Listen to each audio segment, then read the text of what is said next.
Harry, thanks. Sorry, boys. I didn't know anybody was down here. It is off limits, you know. Oh, that's all right, really. We were just on our way out, weren't we, Alex?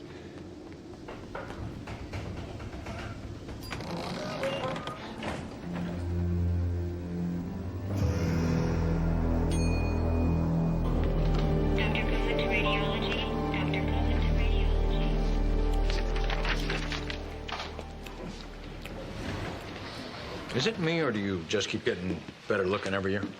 Dr. Matthews, you know, I thought you'd given up on me. What's it been, 8 years? Must be getting old. Has it been that long since you started here? Uh-huh. And you hit on me the very first day. But I'm afraid the answer remains the same. I don't mix business with pleasure. I thought that's because you didn't go out with smokers. See? No more cigarettes. Chewable nicotine. Give me a second chance. I'll think about it. Cut. Sorry, Craig, I didn't know you guys already filmed. That's okay, bud. It's just tape. How'd you get all this stuff down there? Hey, it was easy. Nobody seemed to really notice except that guy, Harry. And I just told him maybe, you know, we'd use him again if he cut us some slack. And he agreed? I think so. Didn't say no, anyway. Hey, that guy's kind of weird, isn't he? Look at this place, Craig. Are we in the sewers? And where's my dressing room? How am I supposed to get dressed without a dressing room? No, honey, what you've got on is fine. Did you pick that out yourself? How are we supposed to get made up in light like this? Oh, right. Scott, you want to help him out with a work light? I'm a paranormal investigator, not an electrician. And I'm not a grip. How come we have to do all the work? Look, guys, come on. I told you before. We share the work equally, we reap the rewards equally. And we're gonna make history here. Am I right, Scott? Yeah, well, I'll believe that there's something down here when this tells me that there's something down here. What is that anyway? Psychotronic energy monitor. Measures paranormal disturbances at presence. Scott designed it himself. It'll give the film a real air of authenticity, you know? All right, first timo, por favoro. Let's go. First shot. Wes, Missy, I'm gonna follow you guys down the hall. And no makeup. I want a documentary feel to this, okay? All right, now stick to the script and take it slow. If Scott detects anything, he'll let us know. And I want real reactions. So no matter what happens, we keep rolling. Got it? Okay, I'll just be heading back upstairs now. What's the matter, buddy? You look like you've seen a ghost. Very funny. I do have a job upstairs, you know. And I want to clear this with Dr. Sloan. All right, ready, Scott? Set. Okay. I'm rolling. And action. It was in these very halls 25 years ago that Nurse Blair Lawson disappeared without a trace. This is the exact location, a now deserted basement, where she was last seen alive. Since then, on or near the anniversary of her disappearance, there have been numerous eyewitness accounts of a ghostly apparition dressed as a nurse roaming these dark corridors. Is it the ghost of Blair Lawson calling out for the mystery of her death to be solved? Well, that's what we're here to find out. The truth behind the Blair nurse legend. I thought your friend Craig was finished with his project. Actually, the interviews were just the beginning. Craig wanted to get some footage of the basement, you know, scene of the crime kind of stuff. I didn't think it'd be a problem. Look, tell him to clear everything through Harry, and tell him to please be careful. I will. Besides, I don't think they're gonna be down there long. I mean, there's really nothing to see down there, is there? I hope not. And that makes two of us. I tell you, the atmosphere down here is absolutely palpable. Wouldn't you say, Missy? Yes, I would, Wes. Makes one shudder to think what may have happened to Nurse Lawson as we retrace what could have been her final footsteps. Right, now tell them you picked up something on that electric panel. I'm not picking anything up, Craig. Just do it. I'm picking something up on this electrical panel. Where? Wait a minute, we may be onto something here. Our psychotronic energy meter's giving us a reading from this panel. Let's try the luminol. Of course, the luminol.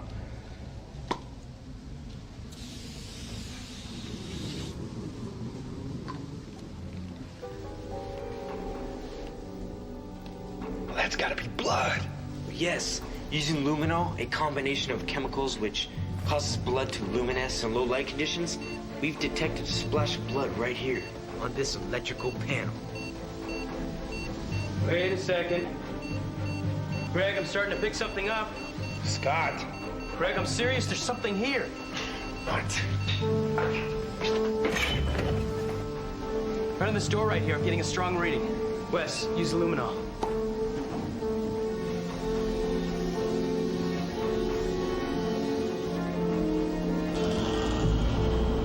My God, look at that. That is blood. Aren't you going to film this? Yeah, come on, get a shot of me taking a sample. Okay, go. Could this be it? The first clue in a 25-year-old mystery? A gout of human blood splattered all over this door. Tests on these samples will tell.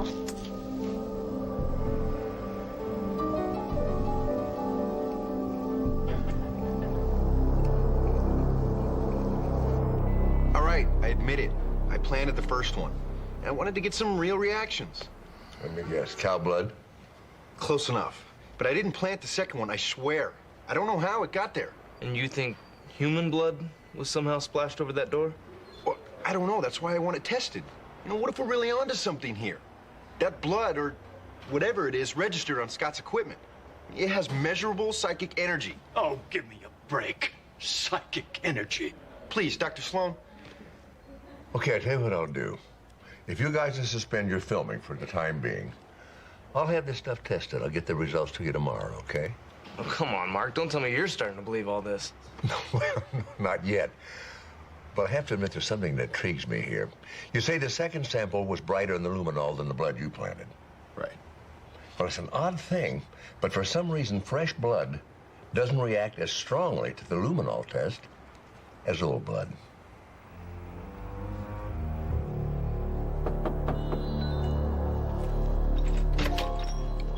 May I help you? Yes. My name's Craig Wilson. I'm a documentary filmmaker. I'm doing some research on the disappearance of a woman about 25 years ago by the name of Blair Lawson. I knew it. I knew someday this would happen. So this is the house where she lived? Yes. Well, I knew it was some kind of foul play all along. I mean, a beautiful young woman like that doesn't just desert her child and disappear. No, siree, I never did buy that. See, that's why I saved that box of things that she left. What box? Well, it's right here in the garage. See, the police never asked about it. Nobody did. I must confess, I just took a little peek, but it doesn't seem to be anything of real value in it. And since I'd heard her child had been put up for adoption, well, I just kind of decided to hang on to it, you know. Now, well, you're more than welcome to it if it would be of any help, but would you promise to let me know if you figure out what happened? I mean, I've been wondering about that poor woman for 25 years.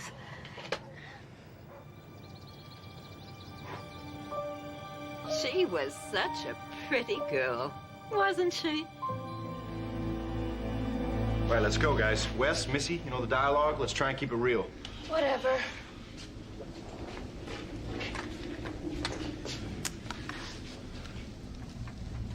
All right, I'm rolling.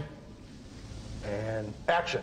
According to janitor Harry Clark, the last person to see Nurse Blair Lawson alive, this room's the actual site of whatever mysterious event caused her disappearance. What will we find on the other side of this door? There's only one way to find out.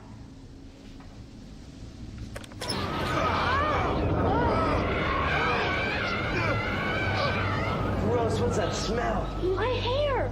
Look what your stupid wind machine did to my hair! Craig, if you're going to rig something, let me know. I'm a professional. Yeah, we're actors, Craig. You want us to act scared? Just tell us to act scared.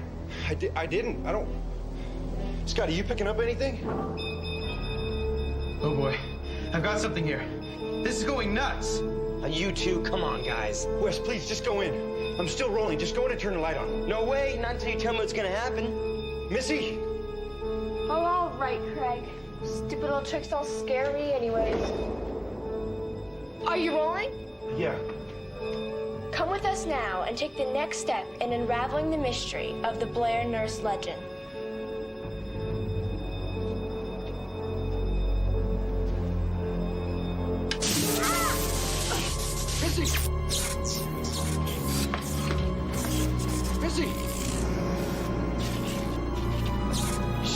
right? I told you this was a bad idea.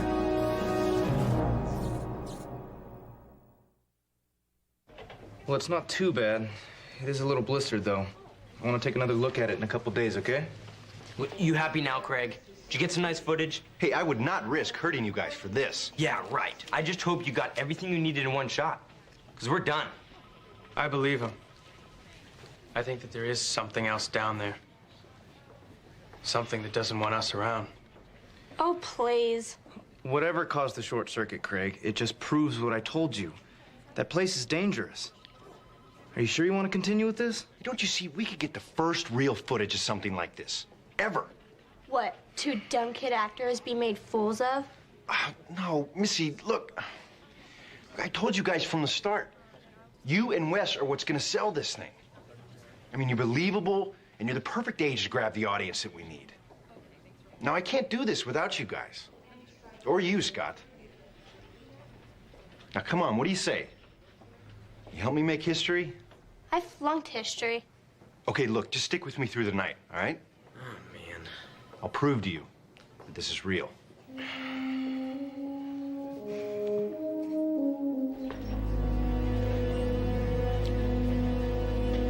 Whoa, look at the time. You're about due for a dinner break, aren't you? You do eat, don't you? Occasionally. Good. Now, listen, what if I just happened to show up at, say, BBQ Bob's, and, well, you just happen to be there. Not a prearranged kind of a thing, certainly not a date or anything like that, just 2 people running into each other by chance, maybe sharing an innocent rib dinner. Oh, I don't eat ribs. What any more stunts or tricks, Craig, you want to know about? I thought they were finished with those silly interviews. Apparently not. They've been filming in the basement, some sort of pseudo ghost documentary. Is Mark aware of this? I think so. And he approves? I'm not sure, but maybe you should talk to him about it. Yeah. I think maybe I should. We're both on the oversight committee. You know the kind of problem something like this could cause. I mean, I'm no expert in the film business, but I do know the policies of this hospital, and at the very least, they need official permission, proper permits, insurance, and... Yeah, I know. I had asked them to quit, but I tell you, they're so enthusiastic. Yeah. Actually, they did a pretty good job with the interviews, didn't they? I was spooked. Yeah, well, we were all spooked. I think Alex has still got the shakes. But they should have enough footage by now. I'll talk to them, get them to wrap it up. I think it's best. Thanks, Mark. Dan? My, baseball? Oh.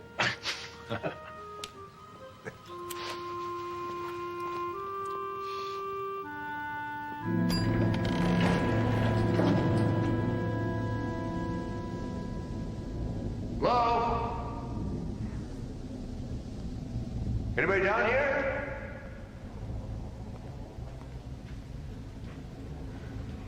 It is a little spooky when you're all by yourself.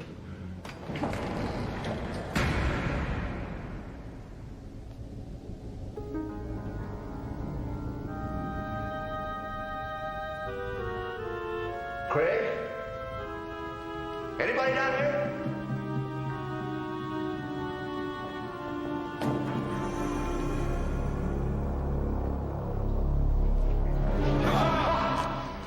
What are you doing here? I mean, I thought that I was the only one down here.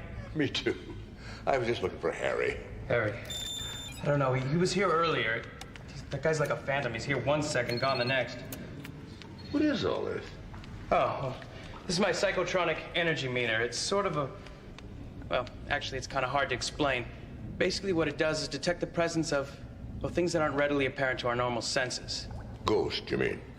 In layman's terms, yes. However, I feel that that word is somewhat of an oversimplification, don't you? Well, you're a specialist in the field. As a matter of fact, I have a doctorate in parapsychology.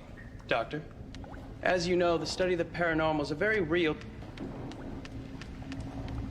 science. I've already made quite a name for myself in the field. Craig might just want to make a scary movie, Doctor.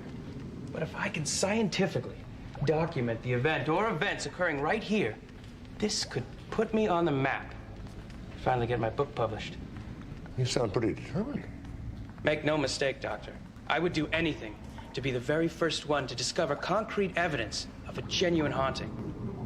Well, Scott, I'm afraid you're going to have to wait just a little while. The hospital regulations, you understand. Stands to reason. Craig never could follow proper procedure or take no for an answer. Well, it was nice chatting with you, Doctor. Can I give you a hand? No, it's okay. It's very sensitive equipment, but please keep an eye on it till I get back. Oh, sure thing. Thank you.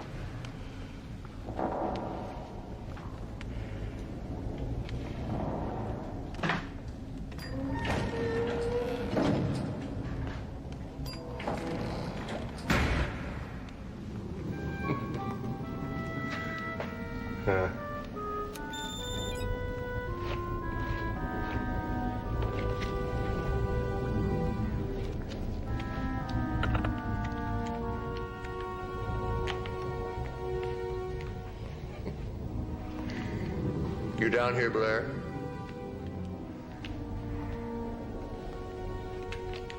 We're here in the basement of the Community General Hospital. Blair Lawson.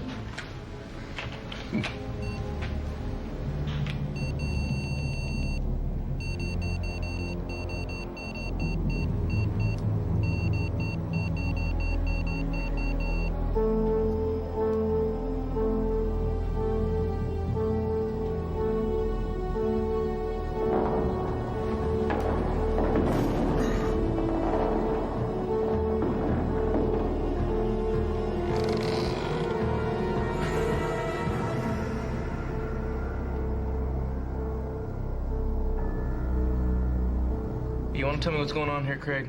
Just be patient, will you? Hi. Hi. Thank you for coming, Dr. Sloan. You too, Dr. Bentley. You're just in time. Just in time for what? After what happens tonight, I'm sure you'll want us to keep filming. Marie. Right on time as usual. So good of you to join us. Thank you. Everyone, allow me to introduce you to Marie Bouchard. Hi. She's going to help us contact Blair Lawson. Gotta be kidding me. Not very scientific. A medium?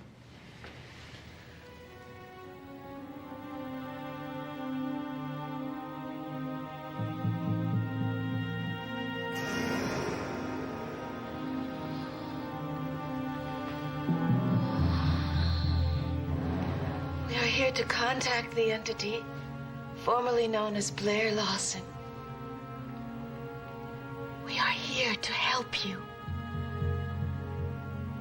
We ask you to join us. You are among friends.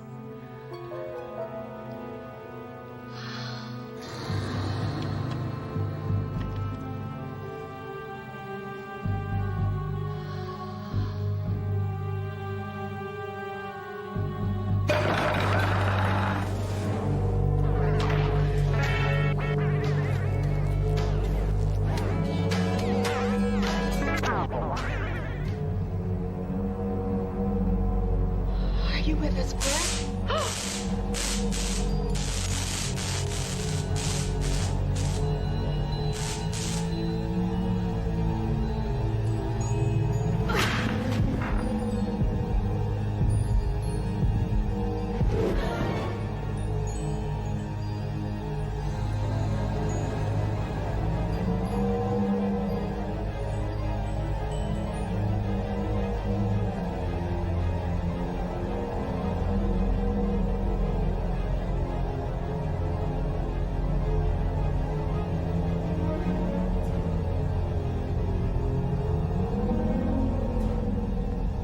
The entity you seek is now with us.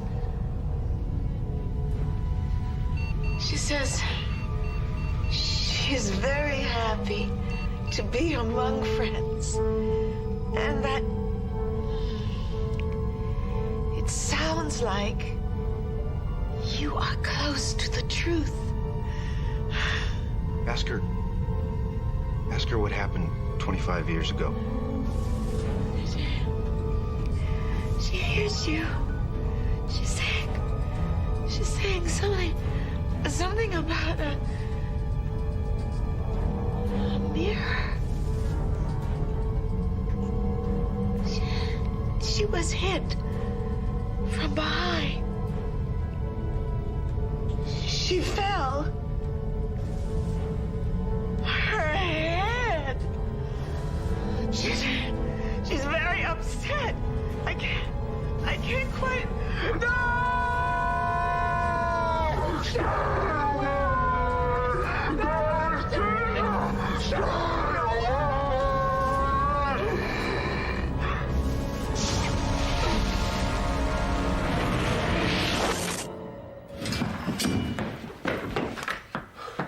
You can really move fast when you're scared, Alex. I hope I was of some help. Do you remember anything? Oh, honey, I rarely do. Well, I'm sorry you missed it. Hey, are you all right? What? Are you all right? Yeah, I'm fine. Thank you, Marie. Everyone, I appreciate your coming. I hope I made my point. Now, if you'll excuse me, there's something I have to do.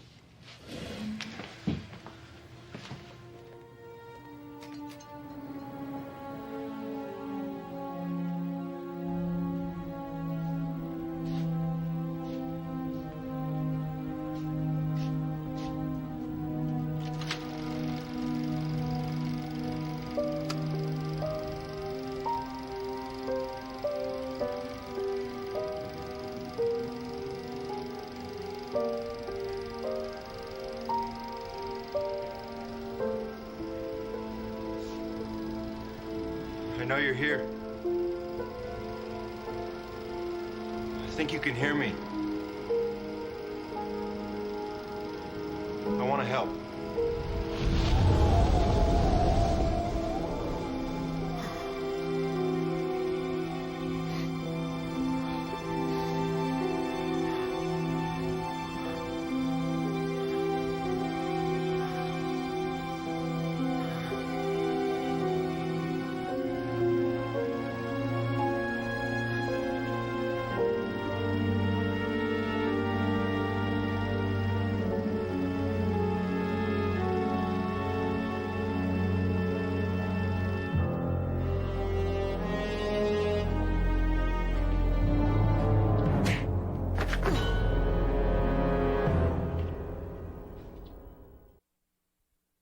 But I was alone.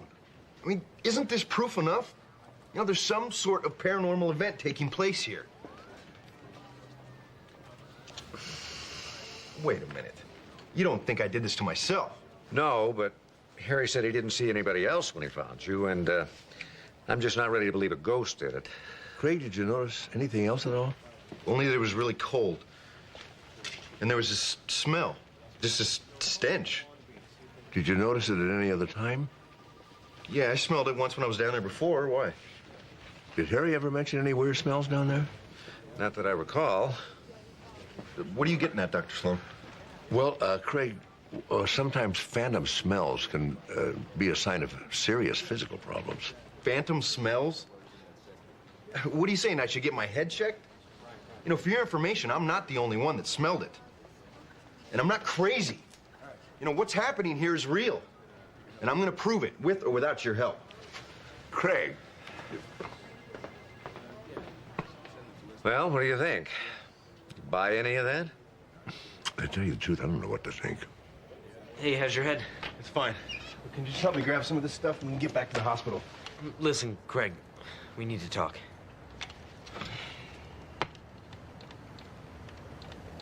Don't tell me. You guys are gonna bail on me? Come on, we're close to something here. Maybe too close, Craig. People are getting hurt. You, me. Who's next? When we started this, Craig, we figured you were faking everything. But now, I don't know, maybe there's something here we shouldn't be messing with. He's right, Craig. Look, I'm not saying I know what's going on either, but it does seem to be getting more and more dangerous. Wait a minute. Is Scott with you on this? We don't know. He left the seance right after you did last night. We haven't seen him since. That's great. Well, you know what? I'll just do it by myself. I'm too close to an answer to quit now. Craig.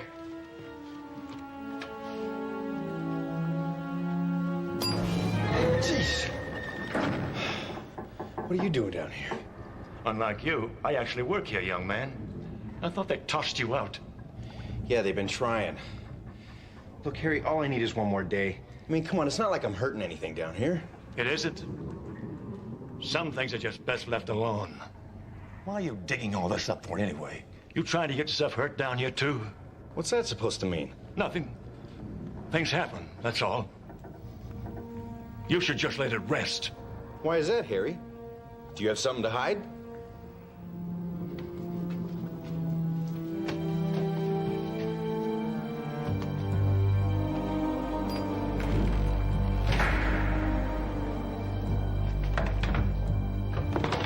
What the hell are you doing? Well, I was just checking my equipment. Somebody decided to bring it down here and leave it out last night, Craig. Yeah, well, I believe this is mine. Where'd the tape go that was in here? Easy, partner. I was just cataloging everything. Already checked it. There's nothing on it. Well, maybe I want to check it again. Knock yourself out, Craig.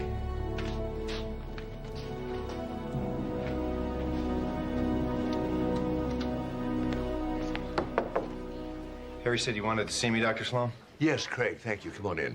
Sit down. Look, Dr. Sloan, I'm not here to cause you any problems. Now, if I could just have one more day Craig, it's not about the filming. Then what? We're a little worried about you. The man has made a few phone calls. I had a nice long conversation with your mother. My mother? What does she have to do? Oh. I see. Well, I guess it's for the best. I mean, you would have found out sooner or later anyway. Found out what? I hope you don't mind I asked Alex to come and hear this. No.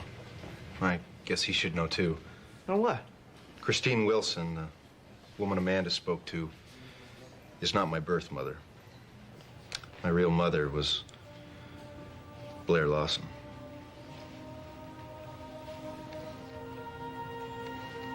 I can't believe you didn't tell me this before. I didn't want anyone to know, Alex. I figured I'd have a better chance of finding the truth. I just know she couldn't have abandoned me. I never believed that.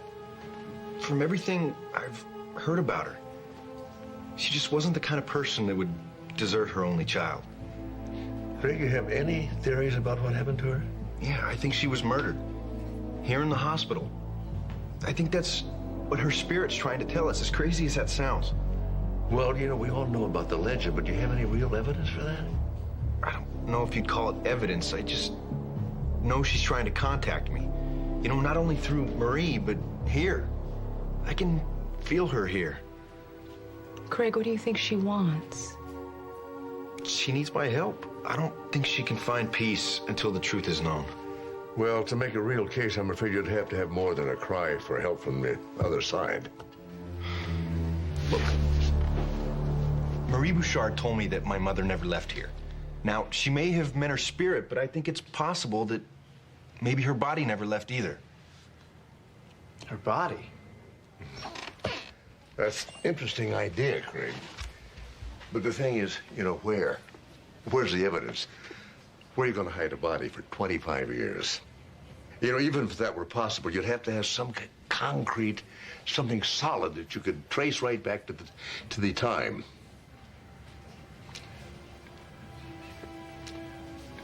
Marie said that your mother was hit from behind. So you need some real physical evidence of that, wouldn't you? Like this skull fracture right here. I never noticed that before. Huh. Of course, you'd have to determine the gender, you know, rib cage, pelvic structure, like this female example. Right here. General size and height. Of course, it's not really possible. I've had this thing for nearly 25 years.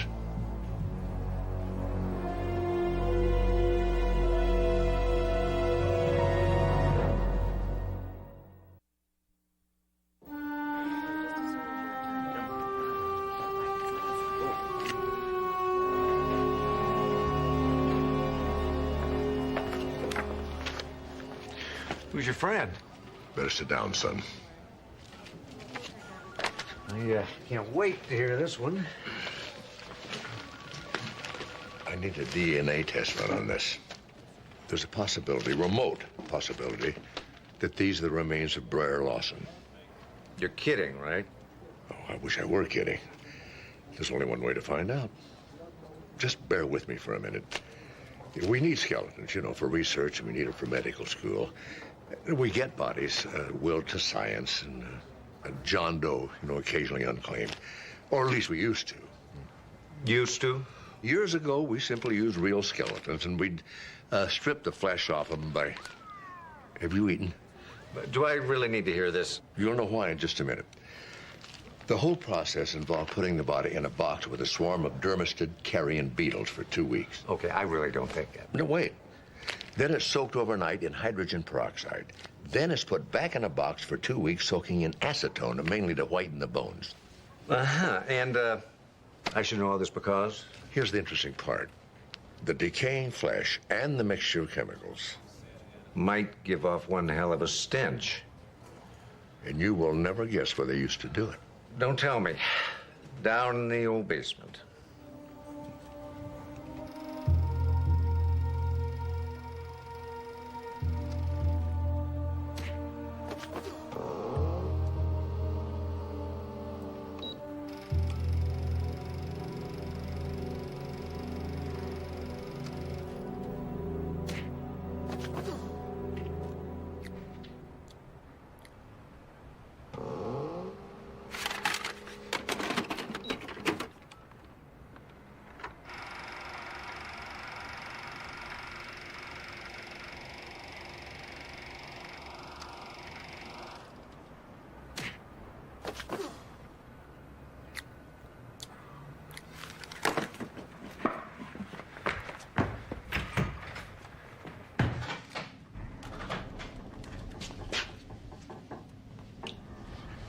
All right, pal. I don't know why you called me down here, but I am through playing games. Now, you were told. I'm calling the police. Go ahead. Ask for Steve Sloan. You can explain how you murdered my mother 25 years ago. How you tried to kill me last night. What? You should really give up the gum, Doc. That's what gave you away, you know. I don't know what the hell you're talking about. You were afraid I was getting too close to the truth. You're out of your mind. I don't have to listen to this nonsense. I was right. You didn't even notice the video camera setup, did you? It was running the whole time. Picked up the sound of that gum of yours loud and clear. And guess what? We found my mother. Or what's left of her. They're running a DNA test on her skeleton right now. Bet you never thought that would happen. This is insane. You can't prove that. Oh, and I checked. 25 years ago, as an intern, you were responsible for obtaining skeletons for the med school.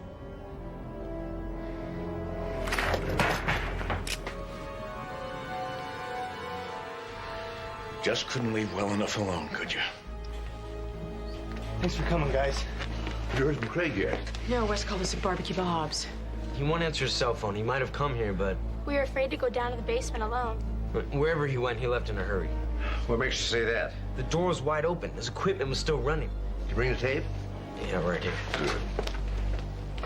From the way it's set up, it looks like he was trying to filter out sounds or something.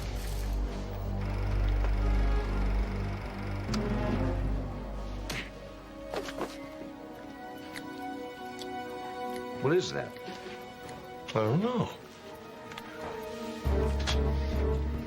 Did you really think I was going to give you a taped confession? If it's any consolation, I didn't mean to kill her. God, she was so beautiful. I may have come on a little strong, but she overreacted. She didn't have to scream. I panicked. I hit her, and she fell. And what was I going to do? Give up my career, my whole life because of an accident? Your life? She was my mother. Now, well, what can I say? I'm sorry. Well, I guess I am sorry that you stumbled into this. But you were warned. This is a dangerous place. Accidents happen. Turn around. I said turn around.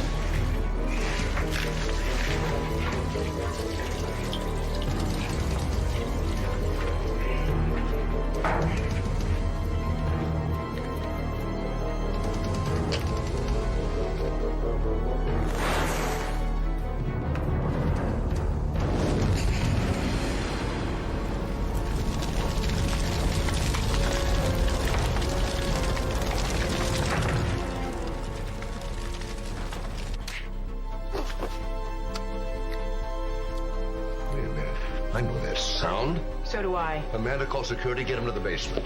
Dad? Yes, Matthews. You gonna stay here?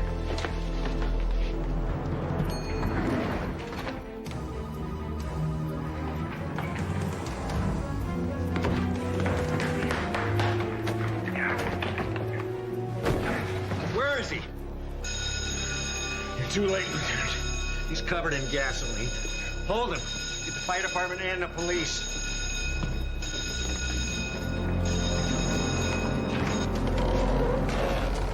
Craig!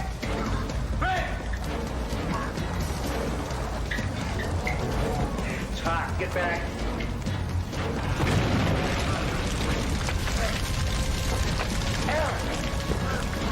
Craig! Where is he? Find him.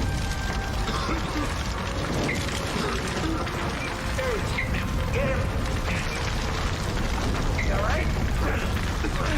All right.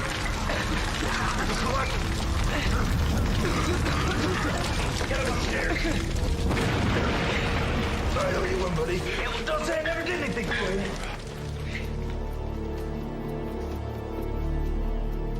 Firemen investigating the fire said that closet was completely doused in gasoline. I mean, Craig should have roasted in that. I guess I didn't burn for the same reason this didn't. Someone must have been looking out for me. But Craig, before you play the tape, there's something I gotta know. Just how did you know to check for sounds on the tape? It was something Marie Bouchard said when she contacted my mother. Blair said, "It sounds like you're close to the truth." I thought that was odd. Why would a ghost say sounds like? Sounds. Then I realized it was my mother sending me a message, trying to point me in the right direction. Now I've heard it all. That's awesome. Can we use that? I'm afraid not, Missy. See, you guys are the only group that's ever gonna see this. I thought you already had an offer to film it. I did, but... Well, all of you deserve to see it, but I don't think anybody else was meant to. I think it was just supposed to be from my mother to me. I'm gonna have it buried along with her remains.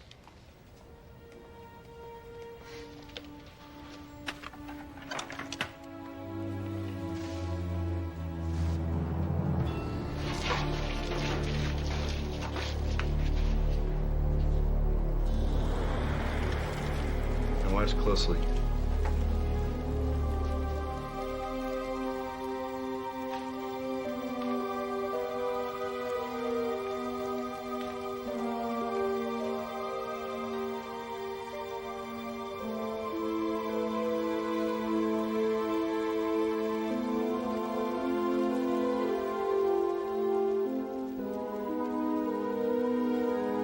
Come on. I mean, that had to just be the smoke or something. Was it?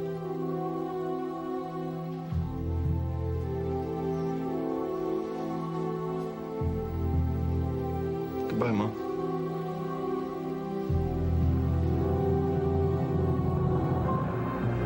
I take it that guy was a patient here before. Not a patient, a student, and a brilliant one. It's hard to imagine him as a doctor.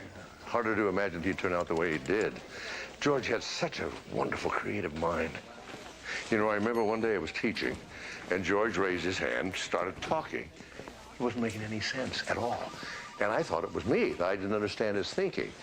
Then he started talking about voices in his head, and it was the beginning of schizophrenia. Couldn't you get him to agree to hospitalization? We got him into treatment all right, but he just walked right out of the hospital. Never came back. Well, Steve and I found him wandering around the beach at Venice, and we persuaded him to come back into treatment. And then? Well, you know, pharmacology wasn't as sophisticated as this today. He complained that the medication made him groggy, made his mouth twitch. Tardive dyskinesia. Exactly. And you couldn't get a 5150? Well, he wasn't showing any violent symptoms at all, so we couldn't hold him involuntarily. So the third time he turned down treatment, we had to let him go. Couldn't do anything about it. Wow. Cynthia told me you left your wife. How's Elliot taking this? Well, he's 14 and furious. Are you sure you can't stick it out until he gets to college? I think it's a little too late for that now. Are you sure? Well, what about you? What about me? If Richard had a fling, would you forgive him? Richard doesn't have flings. No, supposing. Well, I guess you don't know the answer to that till it happens. It's not a worry, believe me. What about you? If Cynthia had an affair, would you forgive her? I don't know. I mean, I guess it would depend on the circumstances. I did the unpardonable. I fell in love. Wow. Is this woman in love with you? I thought she was. She's a happily married woman, this lady, isn't she? How can you possibly know that? Oh, well, see, now, a single woman would be thrilled to have Ethan's announcement, but a married woman would choose a married man because a married man is safe. Oh, great. So, to me, she's the love of my life. To her, I'm merely low risk. Yeah, but why would a happily married woman have an affair? Oh, come on. Change? A little excitement? Taste of the forbidden. Well, I must lead a very sheltered life then.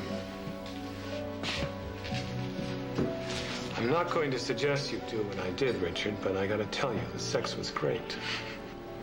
What are you gonna do now? Get on my knees and beg. Well, that's great. I think Sophie will listen. He's not talking about Sophie, are you?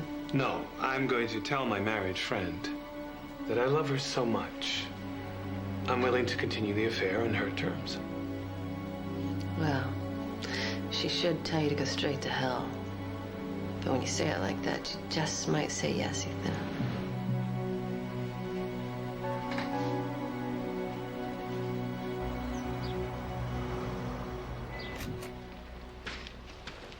Mark. Oh, good. Jesse, would you take that? Yeah, sure. And this.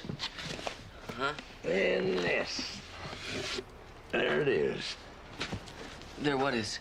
Well, it's hot in here. I was trying to figure out why I had the only office in the hospital that wasn't air conditioned. What do you want me to do with these? Just put them in empty space someplace. Oh, that stink. Uh-oh. Well, that'll do it. What are these for? Oh, I found an old crossword book of mine, which is why I bought all these dictionaries last time I was trying to do them. Huh. Maybe I could help. You do crosswords? I got one here for you. Try this on for size. Musician of many words, 8 letters. The middle 2 letters are D and H. Sondheim. Stephen Sondheim. Of course. I was trying to think of a syllable that started in DH. Like Dharma, the Hindu principle that rules the universe. That's right, that starts with DH. Jodhpurs? You're very good. It's just a quirk or a trick, I don't know. It's a talent I have, I guess. Not faster than I am. Did you want something? Yeah. Dr. Burke said that George is stable and he's ready to release him. Oh, no. Yeah, so maybe you can go talk to him. Well, he's not going to listen to me.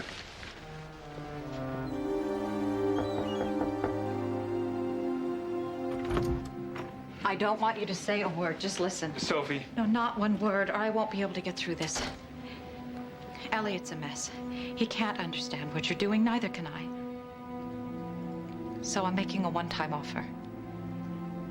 Tell me it's over. Come back home. We won't ever have to speak of this again. What makes you think I want to come back? You have a son. What good is it going to do him to have a miserable father? Since when did I make you miserable? Since I found out what it's like to be in love. Who is she? Who broke up my marriage? What difference does it make? We never loved each other anyway. You married me. Oh, you bastard.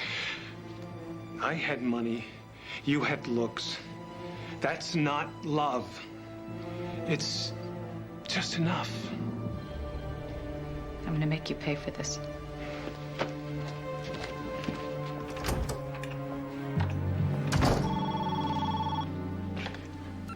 Hello. You alone? No.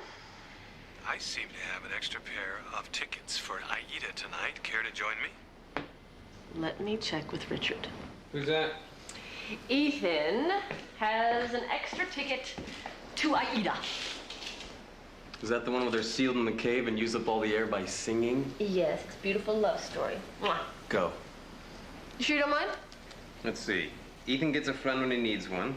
I get to stay home. And you get to go see that ridiculous opera. Sounds like a great deal to me.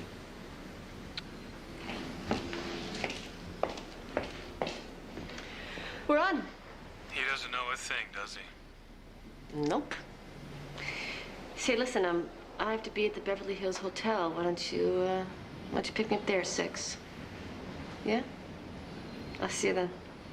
Goodbye. So the police didn't press any charges? They hardly ever do in cases like this. Then maybe we can have him arrested. What for? I don't know. Disturbing the peace. Well, he spent a couple of days in jail. That doesn't sound good to me. He's just gonna be back out on the streets again. If I can just get him to stay. George. No. You don't even know what I'm going to ask you yet. No. George, if you could just stay a few days, we can adjust your medication. No. You could have some clean clothes, nice bed. It may be too late. Too late for what? Father Seaton is going to do something terrible. Sorry. Is that who I think it is? Yeah, George Lawson. Could have been a great doctor. One-eyed mule. Alien jumpers!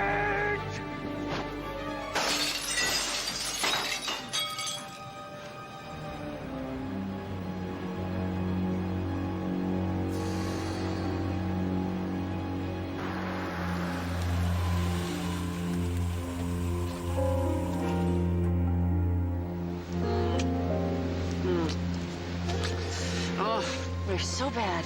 The worst. Hey, come for a drink, huh?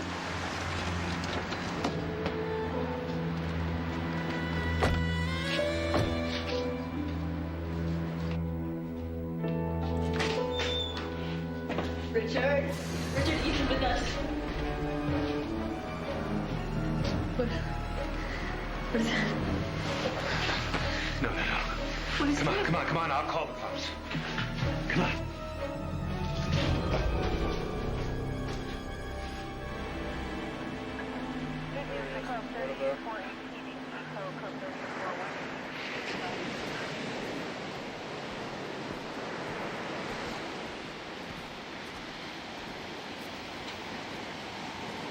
Mr. Lawson, take it easy.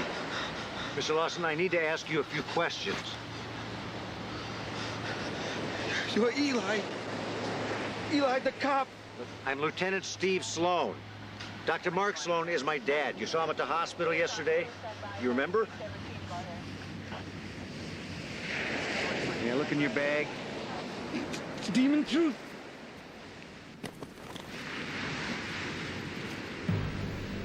Are these yours, Mr. Lawson?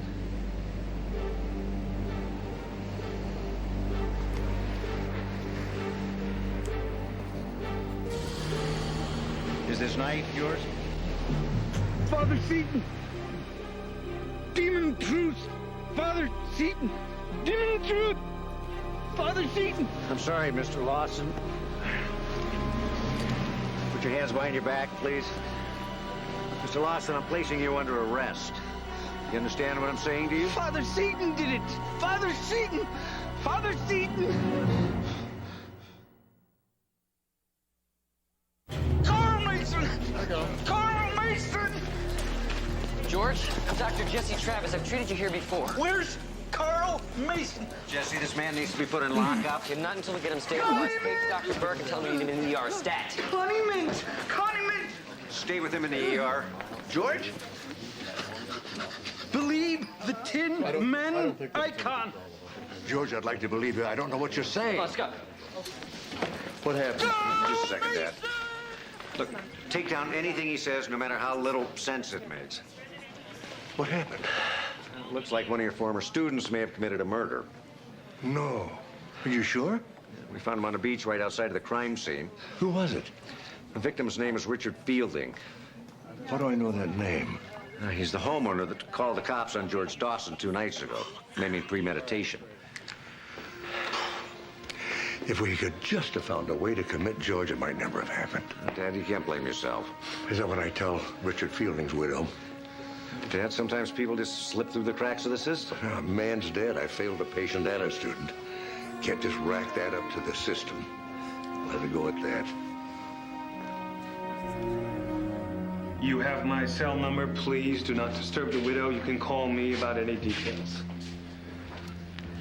Thank you. They have to do an autopsy before releasing the body to the funeral home. As soon as they do, I'll finalize all the arrangements. Oh, thank God you're here. How do women handle this on their own? That's something you'll never have to worry about. I thought he was just a harmless drunk. Yeah, well, we all did.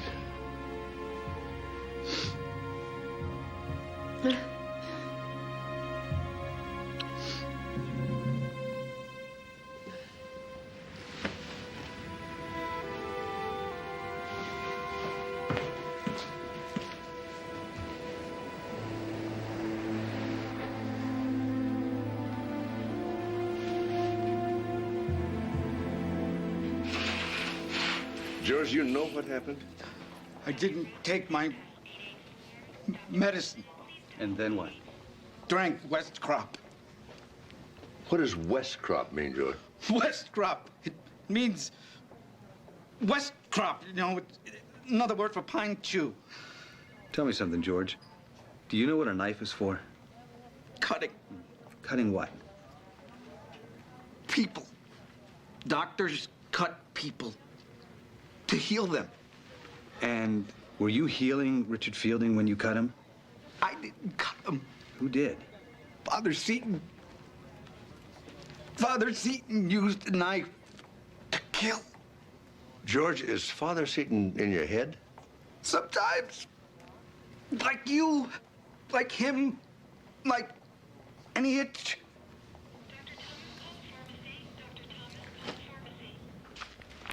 Hey, how is he? Well, now that we got him on meds, he's stabilized. Well, bad news is, since he's stable, he can be moved to jail. Jail? He should be institutionalized. Yeah, well, that's the worst news. George just admitted that he understands that a knife is a lethal weapon. So by today's standards, that means he can be tried and found guilty of murder. Whatever happened to not guilty by reason of insanity? Well, that went out when Hinckley shot Reagan. We're tough on crime these days. By any medical definition, George is a dysfunctional, disorganized, paranoid schizophrenic. By today's legal definition, George is sane. That's the craziest thing I ever heard. Yeah, well, crazy is neither a medical or legal term. What about George's own private language? Well, it's just that. You know, there are identical twins that have a private language. That doesn't make them insane. Is anyone else here cold? Why is it with modern technology, everything is either too hot or too cold? Too young or too terribly old? Maybe that's it. What, Cole Porter? No, maybe George is speaking in rhyming slang. Like when a Cockney calls his keys dancing fleas. Yeah? What would rhyme with Father Seton, then? Fields of Eden? Not that helps us. No, rhyming slang doesn't have to be direct. Take lemon, for example. In Cockney, lemon means girlfriend. Lemon and girlfriend don't rhyme. Yeah, exactly. But lemon is short for lemon curd, which rhymes with bird, which in British slang means young, attractive woman, which can take you to girlfriend. That's impenetrable. Yeah, but not to a Cockney. I bet you that George's language is perfectly understandable to him. Jesse, didn't Steve say he was having an officer take down everything that George said? Yeah. Do you want me to see if I can go make sense of it? Yeah. Yeah, if this slang rhyming thing works, we might have a hope of saving George. Sounds like a stretch to me. You know, Mark, you should really get someone to fix that. Yeah, I know it. Old hospital.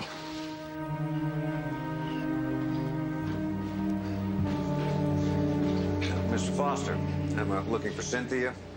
She's not home. Now, maybe we could come in and talk to you for a minute, then? This is Ethan Foster. He was here when Cynthia's husband's body was found. This is Dr. Jesse Travis. Hi. I was hoping I could speak with Cynthia for a moment. She's not comfortable staying here. I'm sure you understand. Yeah, of course. Do you know where she's staying? Yes. The address. Oh, Ocean Shores. Isn't that where you told me you were staying? What are you implying, Detective? Nothing. Did you get to the room next to yours? Actually, I found her an apartment suite in the luxury wing. Sounds like you guys were close. When my wife and I were living together, we were over here all the time. Yeah. Hey, that homeless guy, do you ever see him around here? Why? Well, you know, he seems to be saying a lot of things that don't make sense, and I've got this theory. See, I think that he's speaking in code, and if you or Cynthia can remember any particular phrases or words, then maybe I can crack it. The code, that is. And do what? Get him off? We're just trying to find out exactly what happened. We know what happened. He killed Richard. Now, gentlemen, if you'll excuse me, I have a long list of things Cynthia wants me to bring her. She must really trust you. Isn't that the definition of a friend?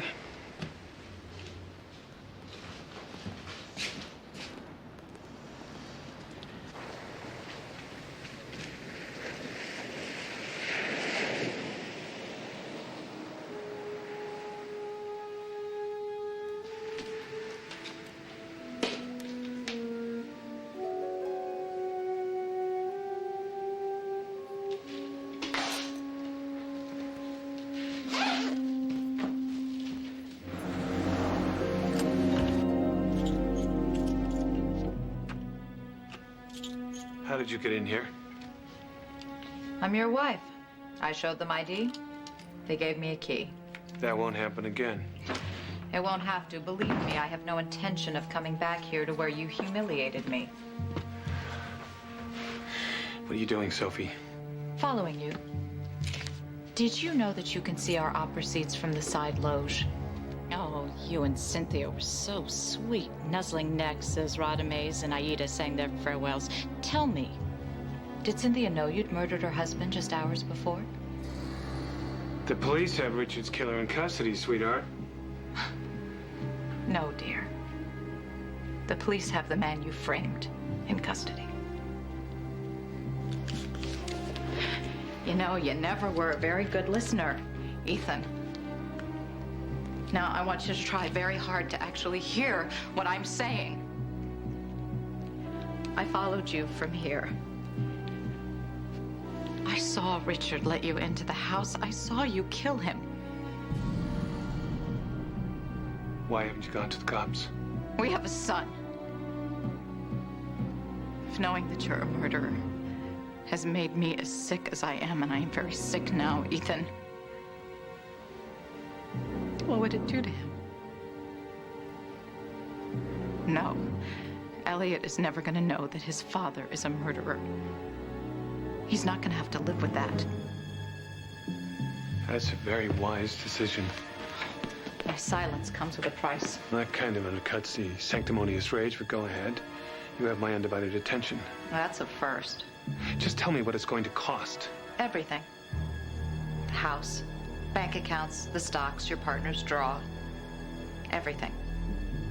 Or else what? You go to the police, you do that, it'll be a media circus, go on for months. Is that what you want for Elliot?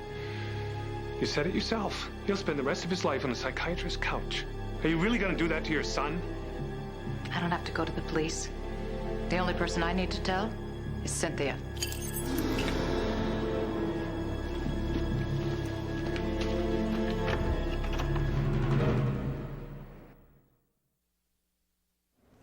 You know, Jesse's right. How many women do you know who would let a man pack their clothes?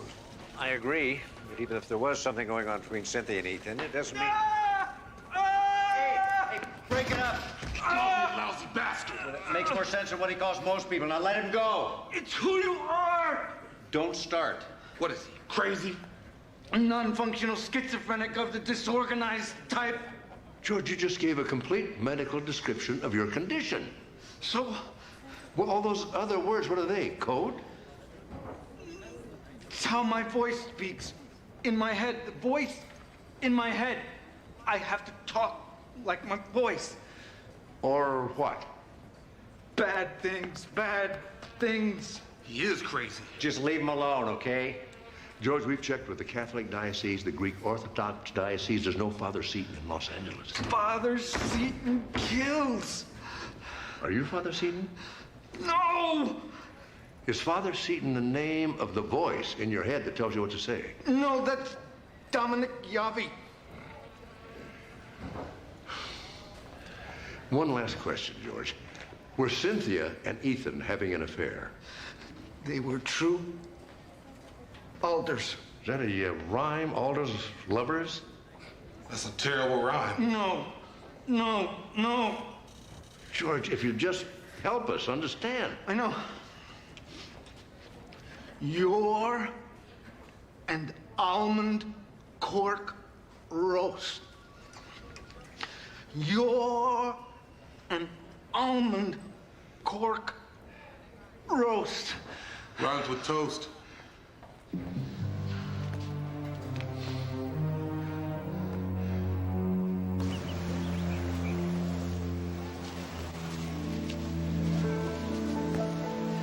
You all right?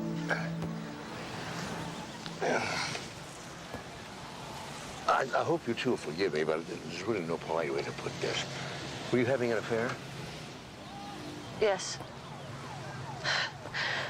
There's no point in trying to hide it anymore, I guess. What difference does it make anyway? Did your husband know? I really don't see Richard how... was very naive about these things. Almost made it too easy. You make it kind of sound like a game. It was. It was a stupid game. Don't say that. Ethan, every time I look at you, I think I could have been spending that afternoon with Richard. You couldn't keep your hands off of me. That's what it's about. That's what it's all about. Look, I know in time you're hoping I'm going to fall in love with you. Don't. Okay? Excuse me. Would you please leave us alone? I take it the romance was not a game to you. I hope you're satisfied.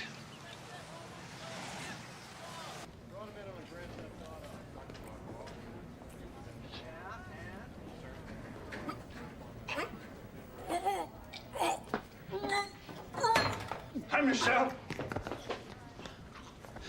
I've got to do an evil room machine.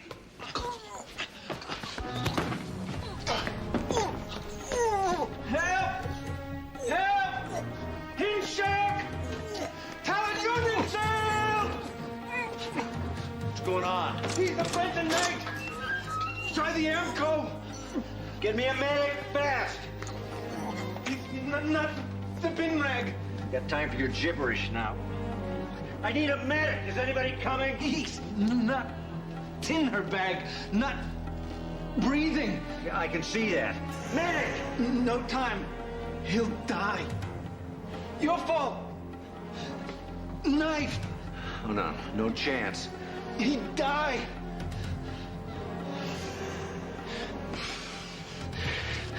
Hope I can do this.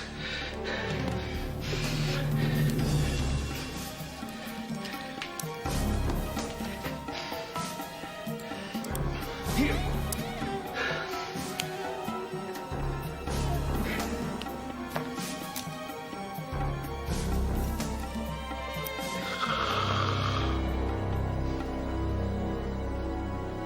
In the bar. Yeah. Guess we could all use a drink. Evil hell. Evil hell.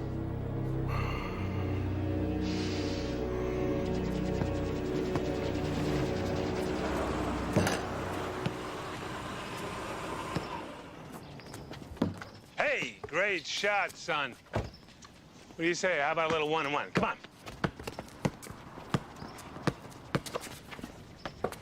I missed. Look, I know you're mad at me. Things aren't exactly great for me right now. The least you can do is listen to me. The least you can do is get off my property. Elliot, go inside. You gotta let me talk to the boy. You don't get it, do you? You have no place here. When I said everything, I meant it. Elliot's not a piece of property. Elliot is not going to have anything to do with you. I get sole custody, Ethan. Is that clear? And don't even think about fighting it.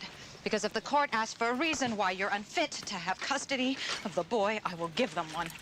You are taking this too far, Sophie. Let me take it farther. If you show up here again, I'll call the cops. And I won't be talking about a restraining order.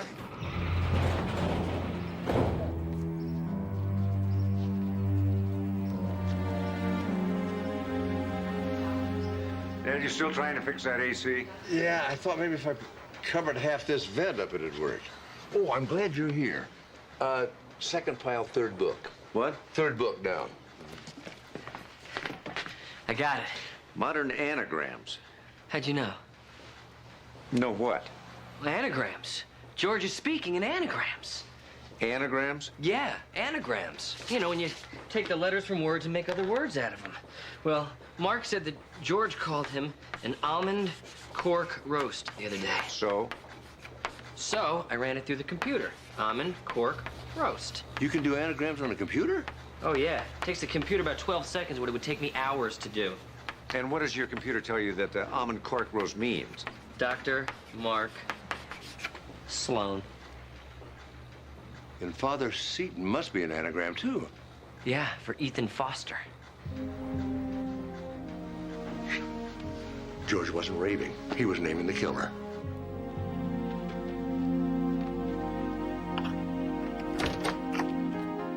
How kind of you to make a house call, Dr. Sloan. Well, not really too kind, Father Seton.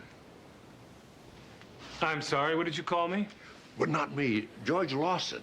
George kept insisting that somebody named Father Seton murdered Richard. It turns out that Father Seton is an anagram for Ethan Foster. Oh, great. So a madman's anagram means I'm guilty of murder. Well, I mean, there's a few other things, too, like the knife, for instance. It had been wiped clean of fingerprints, but not of the blood. Now, why would somebody do that? I really don't understand how crazy people think. Well, I don't think it's that crazy, really. I think it was a deliberate attempt to frame George for a murder that you committed. I'll tell you about George's clothes. I'm sure you will. Well, George refused to wear clean hospital garments. In fact, when he was arrested, he was wearing the same soiled clothes he wore the first time he was brought in. Well, clothes do make the man, don't they? Or unmake him, perhaps. See, George would have had to put on new clothes to commit the murder and then change back again. Now, that doesn't fit his delusional pattern at all. Well, try this. It's really uncomfortable to sleep in blood-soaked clothing. Well, isn't it odd that you would know that? And also, there's a question of the entry.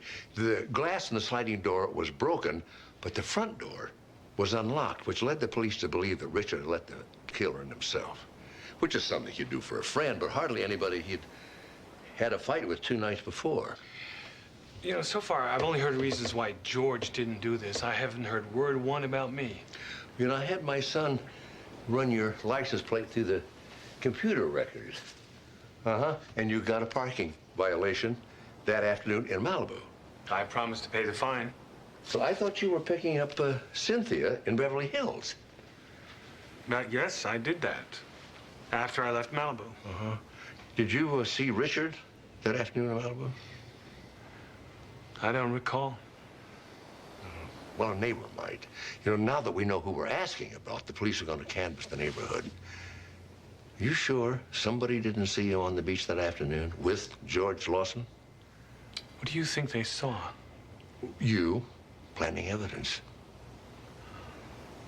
And of course, forensics are going to re-examine the knapsack George was carrying, too. Is this supposed to frighten me? It really should. Because believe me, the next time I knock on your door, I want to be with my son, and we'll be here to arrest you. And that'll be the last time that you open your own door again.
George identified Ethan's photograph. We know Ethan Foster is guilty.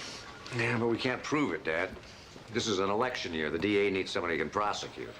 You said he'd be willing to put an innocent man on trial? All we've got is speculation and a suicide. And it might be able to talk him into accepting a plea of insanity. But then poor George would be institutionalized for the rest of his life. At least to be getting treatment. But the thing is, he would know he was being incarcerated for something he didn't do. You gotta admit, it's not good. There must be something we can do. With Ethan Foster dead, I don't know what that could be.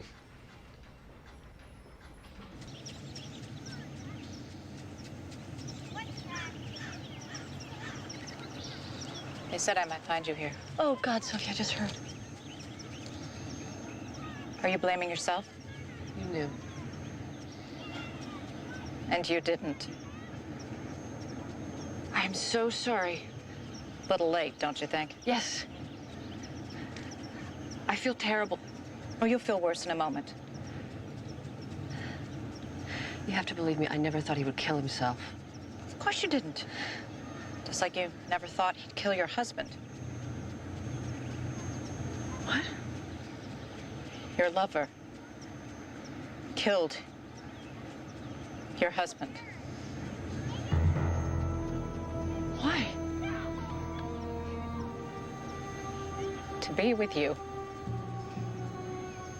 Told you you'd feel worse. Ethan loved you so very much. This is a nightmare. What were you thinking? That you were having a harmless little fling? Yeah, that's all it was. Well, two men are dead, thanks to your little adventure. Your husband and mine. Oh, I bet it doesn't feel so harmless anymore, does it?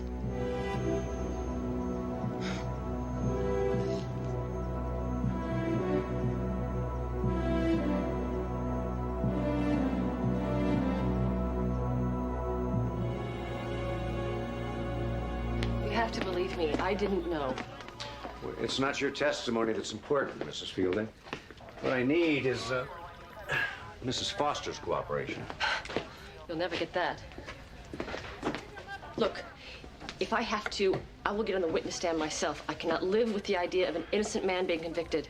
And say what? Everything. Everything that Sophie told me. It's hearsay. It's inadmissible in a court of law. Well, then what if I say Ethan told me? Well, that would be fine if it were true. A dying man's declaration is an exemption to the hearsay rule, but you just told me that Ethan didn't confess. What difference does that make? It's called perjury.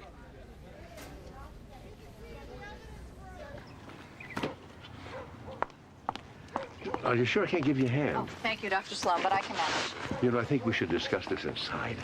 Anything you want to say, you can say out here. Mrs. Foster, I know terrible things happened, and I know you were no party to them. I'm here to beg you to come forward. I can't do that. Why not? I have a son, Dr. Sloan. He knows his father committed suicide. Do you have any idea what that means? Yes, I do. It means he's at much greater risk to commit suicide later in his own life. I can't allow things to get any worse for my son. He is never going to know his father is a murderer. Even if it means an innocent man goes to jail? That's not my concern. I only care about my son.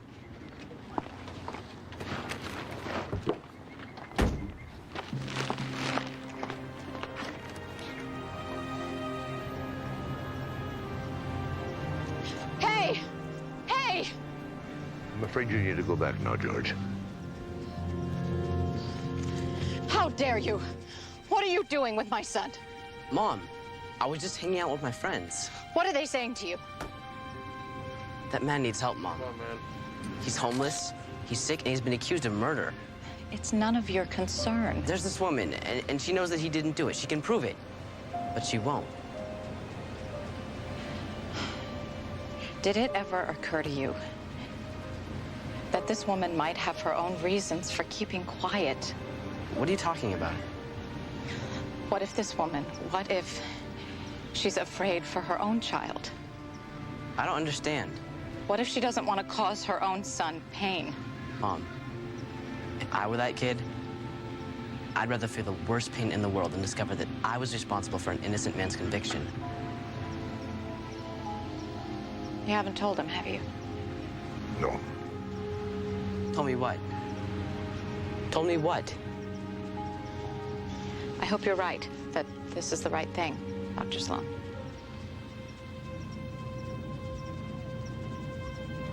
Come on.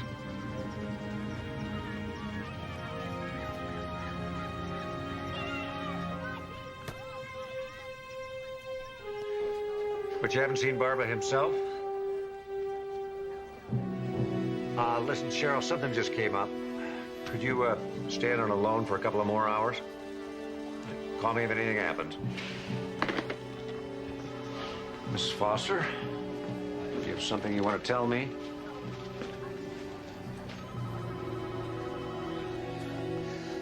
George, I'm going to try you on some of the new atypical antipsychotics. I want you to take those. If you just stay here in the hospital, we could monitor your side effects. No, it hurts. What, the new drugs hurt you? No, the pale shot.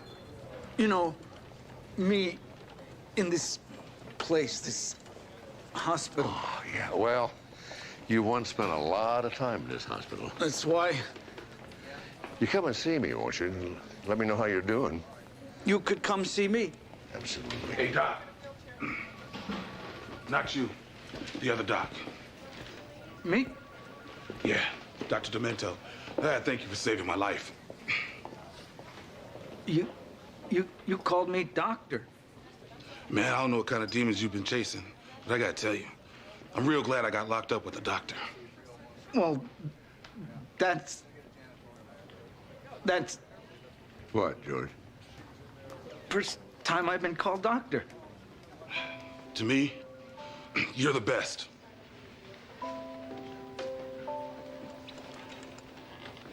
You, been released, have you, Brad? Yeah, they only had me on a drunk and disorderly. What about you, Doc? You gonna be okay? Well, I don't know. Some days are good. Some days not so good. Yeah, tell me about it. See ya.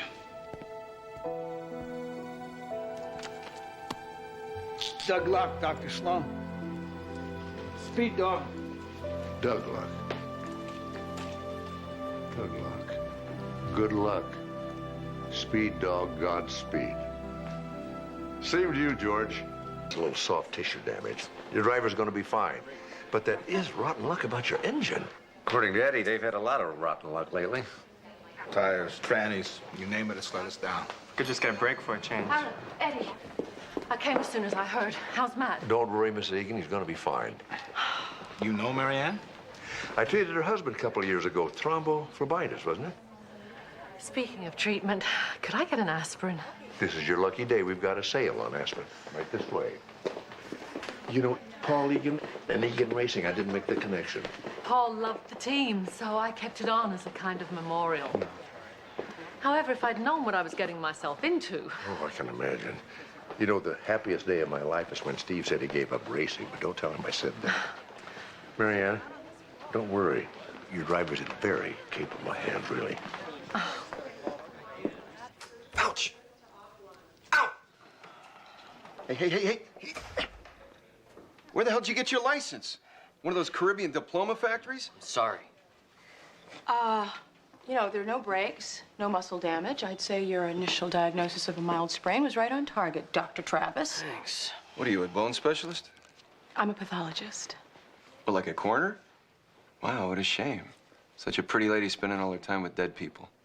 How about a live one tonight? I have a live one, thank you. Well, I'll say 2 years old and more energy than a Why don't you get a babysitter? Come down to the race on Sunday as my guest. We can discuss energy. I can't drive Sunday. Yes, you can, if you're very careful.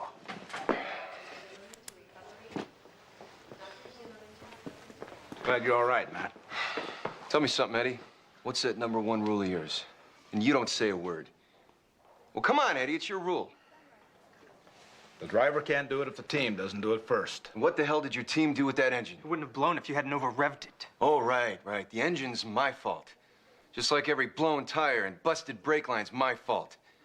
My crew chief here is just an innocent bystander. You do not know what you're talking about, Alan. Dad. You do not have to take this. Let's get out of here.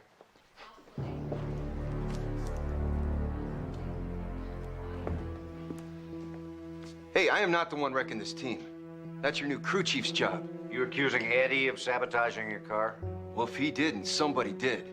That engine did not blow on its own. You're imagining things. We're just having some bad luck. Come on, Mrs. Egan. Every time I get in the car, somebody's trying to bury me.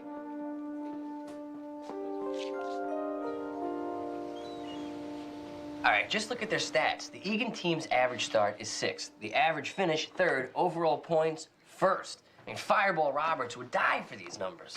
Fireball Roberts is dead. I mean, I meant if he was alive. Jesse, I had no idea you were such a big racing fan. Well, I wasn't until yesterday, and I spent all last night surfing the net. This is really good. You know, the amazing thing is that Egan has done this with a team made up of people that nobody else wanted. People like Matt Thomas. Well, it's no wonder his career stats are even worse than his personality. And the man hasn't had a winning season in years until now. You know, I doubt Thomas would be having such a good season if he didn't have Eddie on his crew. That's right. It's Eddie Wallace's first season as crew chief, and so far he's done a phenomenal job. Not according to Matt Thomas, not lately at least. Sabotage is the way he described it. You know, I haven't been to the races since Steve retired. Might be kind of fun to see one without having to chew my nails through the whole thing. Well, maybe you guys should see it in style from the owner's booth. Hey, you don't want to come? No, I have a date with my own Fireball, and he has his heart set on the zoo. By the way, Dad, what did you say this was? I call this Espanol frittata. You like it? Tastes better than it smells. Welcome, race fans, to the 21st running of the Cal-Pac 500. Teams are racing today for 900 series points and a record purse of over $3 million. Today's field is the fastest ever in this event's history, with a pole position average speed of 192.64 miles an hour. Less than 10 miles an hour separates our entire field of 40 drivers. So it's looking like it'll be a great race. The race will start on schedule in 30 minutes. Hey, Steve. Hey, Jess. Where's your dad? It's in the garage, wondering where you are. Oh, I kind of got distracted. Nice hat. Isn't it? Hey. Whoa, wait a minute there. I know you. You're Jeff Gordon, right? No. Jesse, this is Tommy Kendall. That's right. You were the Trans Am Series champion 3 times. 4. Hey, can I get an autograph? Sure. I don't have a... You gotta... No. Come on over to the garage. I'll sign a photo for you and see if we can't introduce you to Jeff Gordon. Yeah. Catch up with you later. I told you gotta be the right one. What?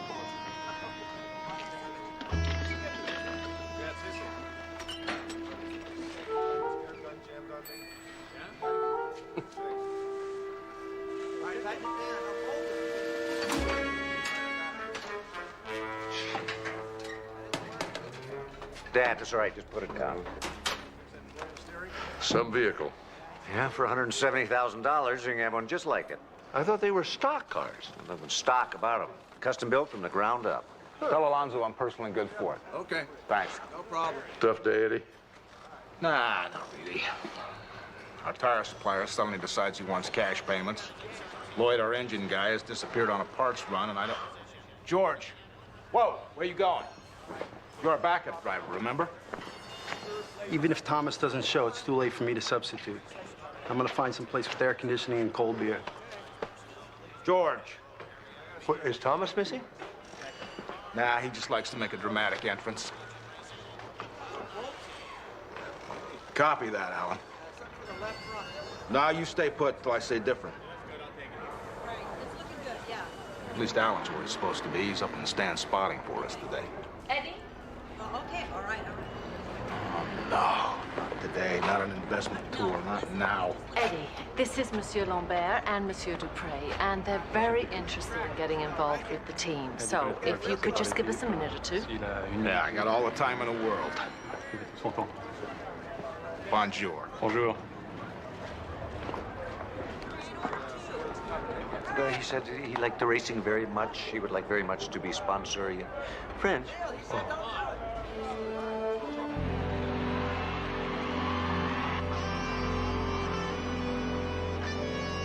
sign of Thomas yet, Mrs. Egan.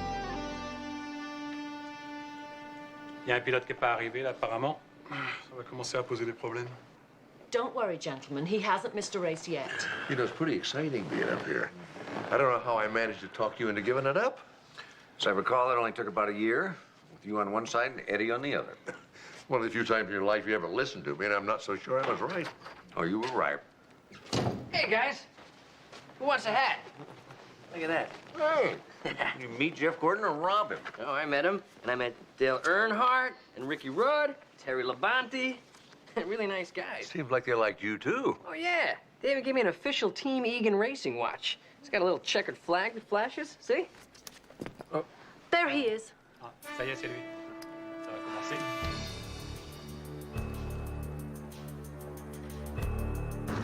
Cutting it kind of close, aren't you?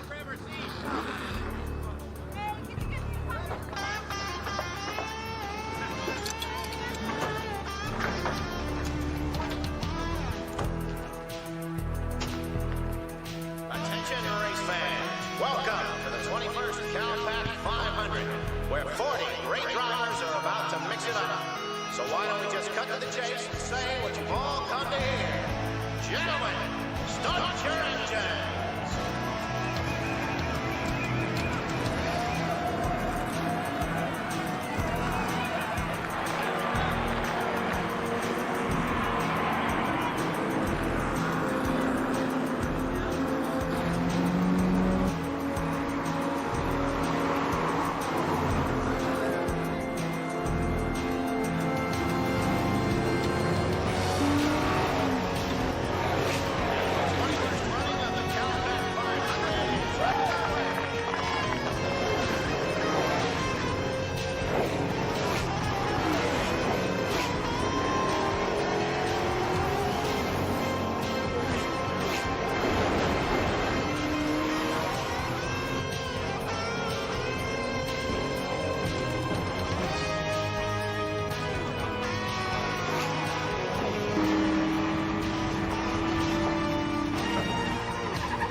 Come on in the pit. We'll slap on a hot set of 4. Looks like Matt Thomas in car 51 has a problem. He's heading into pit road.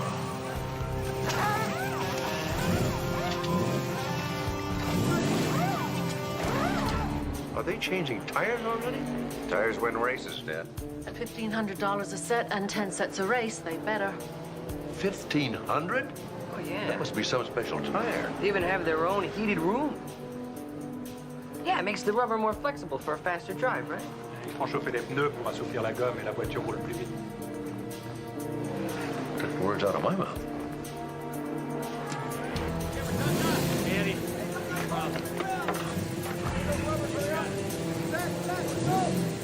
Change them all out. Check the lugs. Now, go. We're losing time here, guys. It's better than losing a tire at 200 miles an hour.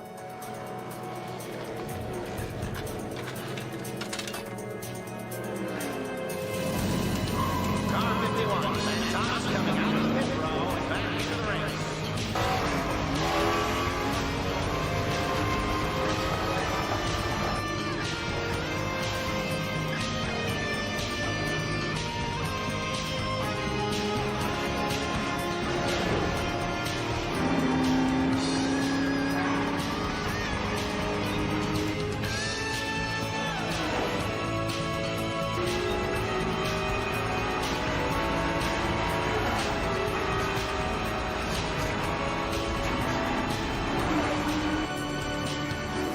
Heads up in the booth. Alan just checked in from the stands. Thomas just took the lead. He's got it. This race is a lock. If you ignore the fact that he's still got 100 laps to go. Well, 99, really. We've got a finish in turn 3. 51. You get caught up in that? Take it easy, Eddie. He's okay. Oh, thank goodness. The yellow flag is out. David Lane slammed into the wall in turn 3. The track is just about to clear, and the green flag is coming out. The CalPAC 500 is back underway. With only 3 laps to go. Car 8, Dave Yanishige continues to lead. Car 11, driven by Richard Raines,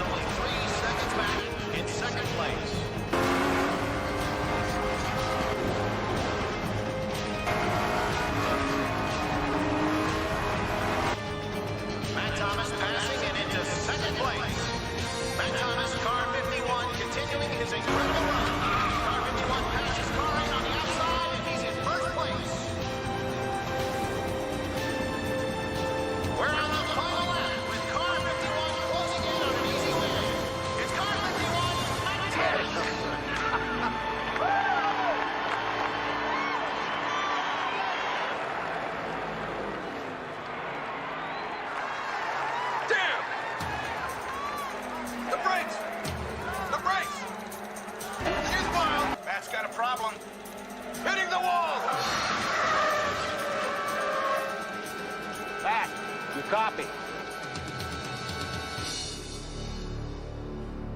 Matt!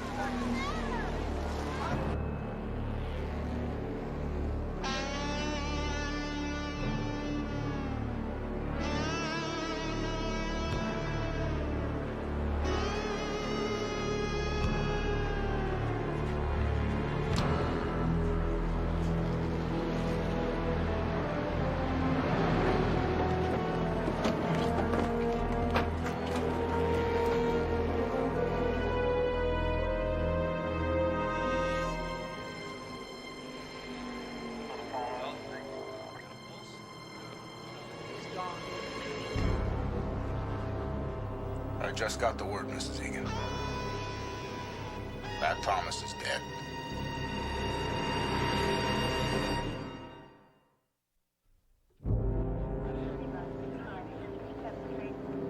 It looks like a cerebral hemorrhage due to a blow to the temple. How? This helmet isn't damaged. It's not even scratched. How did he manage to get out of his car and walk around with a cerebral hemorrhage? Well, I've seen people with worse injuries do a lot more. You know, strange things happen in accidents. If it was an accident, remember those lug nuts the crew changed during the race? I went down to the pits and had a look. Let me see it. Well, I'm no expert. That doesn't look like normal wear and tear to me. I have a feeling forensics will agree with you.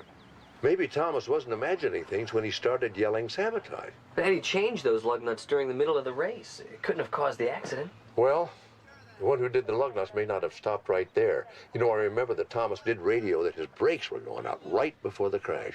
Bad brakes on a race car? That doesn't sound like an everyday occurrence. Not unless you drive for the Egan team. This is definitely beginning to look like a homicide investigation. No one had anything to gain by hurting Matt Thomas. He's the one that made this season happen for us. Yeah, right. That what you think, Lloyd? Thinking's not a crime. Murder is. Hey, I get nothing out of this. Not like Halsey. He's got a shot at being lead driver now that Thomas is gone. Yeah, Lloyd, you get nothing. Except payback. What'd you tell the detective how Thomas had you busted from crew chief to grease monkey? Yeah, that turned out real good for the team, didn't it? Hey, what's that supposed to mean, huh? This car ran a hell of a lot better when I was chief. Yeah, if you count last is better. Why don't you get out of my face? All right, that's it. This conversation is over. I'm impounding this car pending further investigation. And the first one that objects will also be impounded. Straight into county jail.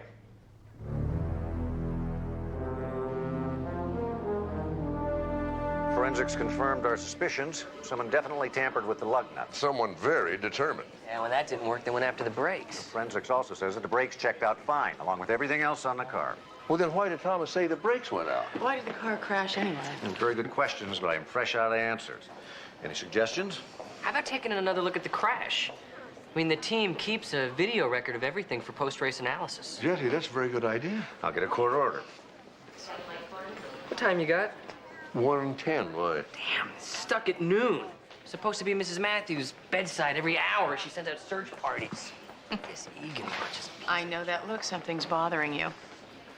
During that race, there was one very serious accident. The man walked away with minor injuries. And Matt Thomas was in a much less severe accident and died. That bother you? Uh-huh. That bothers me. I think I'll move up Thomas's autopsy. Good. You want our race tapes? They're yours, Steve. I appreciate your cooperation.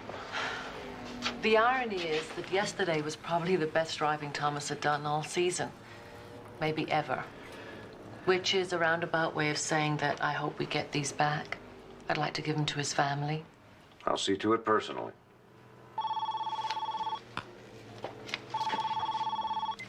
Marianne Egan. Yes, Senor Ramirez. Yes, it is a tragedy. We're still a #1 team with an excellent backup car and a tremendous driver. Oh, we'll be racing next week. Gracias. That is one nervous venture capitalist. He should be. We'll never be ready by Sunday. Not with that cop looking to cause us grief. Don't listen to him, Mrs. Egan. Steve's a fair guy. He'll treat us right. I'm sure he will. In any case, it's in the team's best interest to clear this up as quickly as possible. There's nothing to clear up. Matt Thomas was a loser. Reality finally caught up with him. I don't see what the big deal is. The big deal is making sure that Thomas's final reality didn't have any help.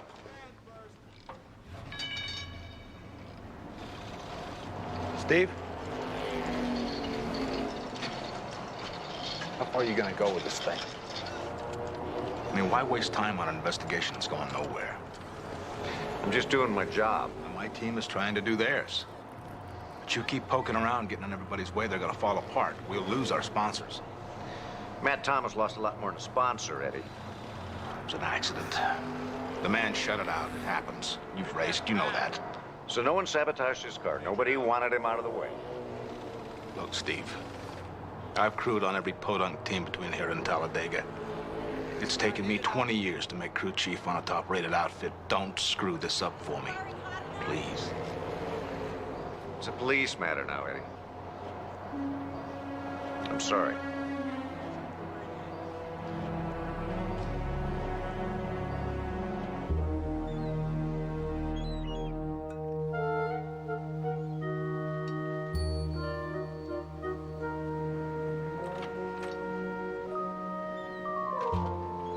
Here's your autopsy report, Dr. Sloan, as requested. Amazing how that got done right at dinner time. We knew it was Turkish night. It is. Bon appetit. Anything interesting in this report? Well, as I suspected, the cause of death was from a cerebral hemorrhage. This is different. Ah, what is it? Uskamuru dalmasi. It's a baked mackerel with pine nuts and currants and a nice herb stuffing. Anyway, about that autopsy report? Well, given the time of death and the condition of the body, the liver temperature was a lot lower than I would have expected. 76.3 degrees. You're right, that's low. And that's a mystery? Not really. The liver never lies. And what is the liver saying? That Matt Thomas didn't die when we think he did. He was killed at least 3 hours before their race.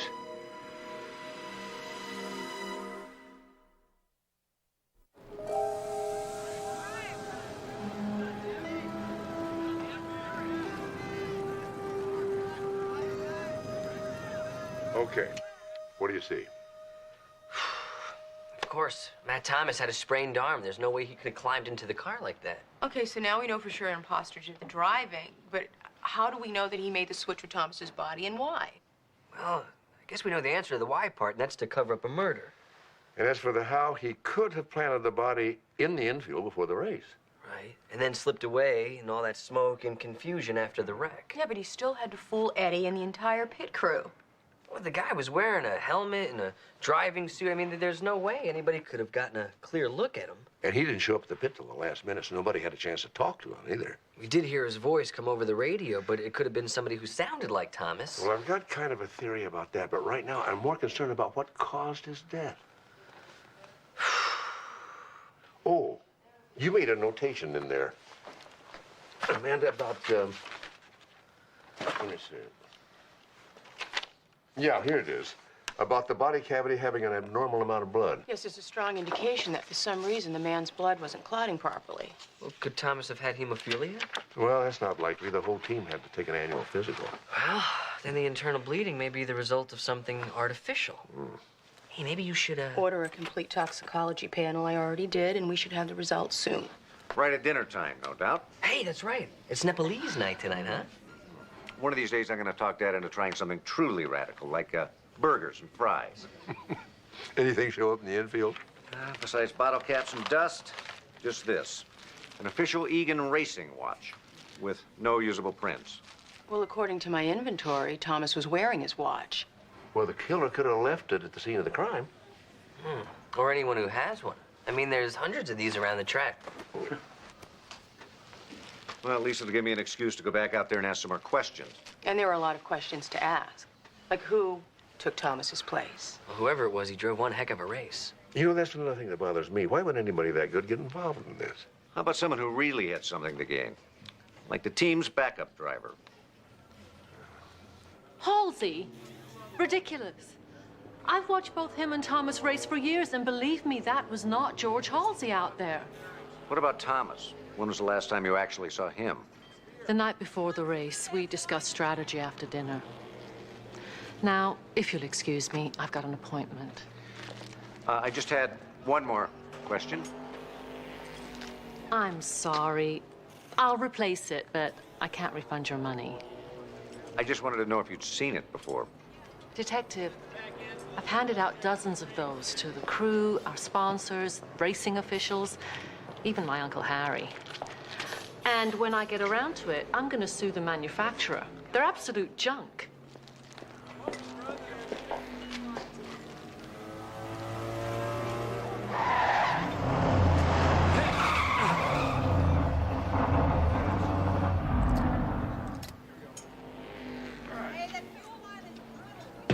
Real sorry about that, officer. Guess I'm a little rusty.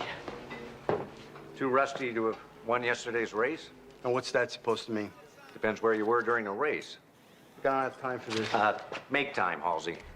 I'm investigating a possible homicide. You really think Thomas was murdered? Look, I don't want this to get around, but I was meeting with Leon Sanford. Sanford Shocks? Leon's starting a new team and wants me on as lead driver. I'll be sure to talk to Leon about that. You do that. While you're at it, you ought to check out Alan Wallace. How does Alan fit into this? If the kid knew I was leaving the team, then the only thing that stood between him and his chance to race was Matt Thomas. Your dad's completely wrong about this. That was Matt Thomas out there. The man drove that car, spun out, and died. End of story. And you were in the stands watching. Anyone see you? He was up there. Hell, I was talking to him the whole time. But we only got your word for that. Yeah, just like we only got your word you were on a parts run to Oxnard. What's that supposed to mean? Lloyd, Eddie, that's enough. You were a hell of a driver once, Lloyd.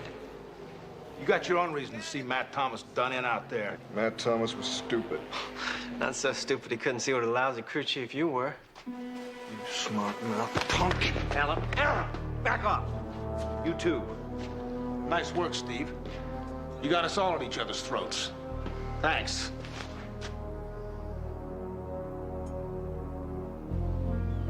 Damn! The brakes! The brakes! She's wild! Hitting the wall! Sounds like Thomas just before he crashed. It is Thomas, but that is not from the race. We edited this from the tapes of the qualifying lap that you and I saw. Listen to the original. The brakes! The brakes are fading! Barely holding on! Hitting the wall! It's a distinct possibility! Damn, I lost my engine! Oh, she's wild! So if the killer did the same thing before the race... He could have transmitted the edited phrases from the car. And fooled everyone into thinking they were hearing Thomas. What about the team watch? Did you get any leads from it? Not directly, but I've identified the three most likely suspects. Lloyd Nichols, George Halsey, and Alan Wallace. Well, whoever our killer is, this guy is a real miracle worker. Look what he's managed to do so far. He edited the audio tapes, and then he hid the body in the infield.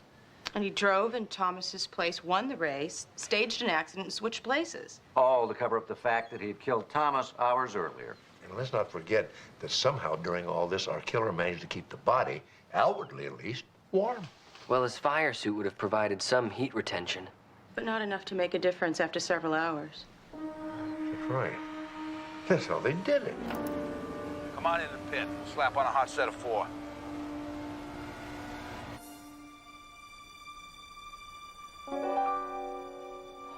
Boy, do they keep it warm in here. It's like an incubator. They don't keep it clean. Dad was right. Look. What do you want to bet that's Matt Thomas's blood? What are you doing here? Investigating a murder. What about you?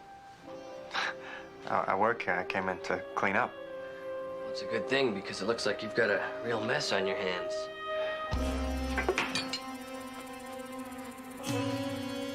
So how does it work, Alan? You bash us over the head and then hope it all goes away? Listen to him, son. It's over. I'm sorry.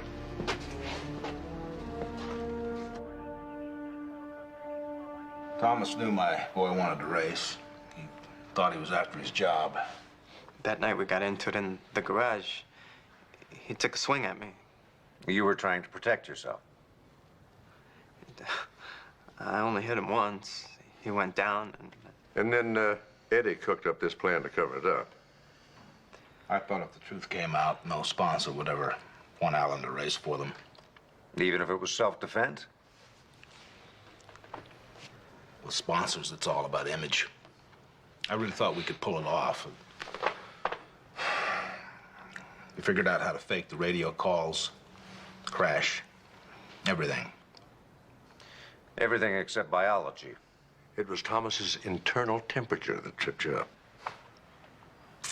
Hell, I thought it was my watch. Must have dropped it out there when we took the body out to the infield. Cheap piece of crap. Sloan. Mark, I just got the toxicology report back. Uh-huh. Oh, good work, Amanda. Thank you. Dad? Yeah. What Eddie and Alan say is true, except for one thing. Alan is not responsible for Thomas's death. But I hit him. You didn't kill him. The only thing you two are guilty of is covering it up and framing yourselves for murder. The real killer's still out there.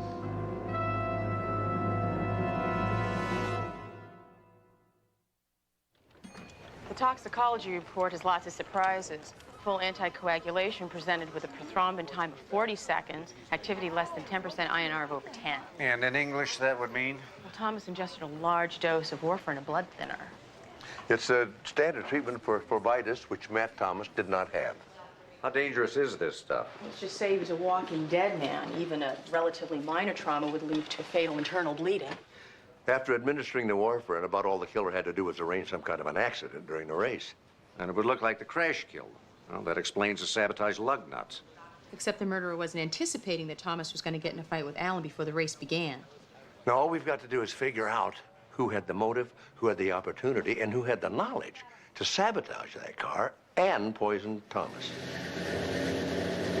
Torque, 611. Oil pressure, 70 pounds. I asked if you could prove you were in Oxnard on Sunday. Hell yes. RPM's 8,000. Or is that 8,500? Then do it, now.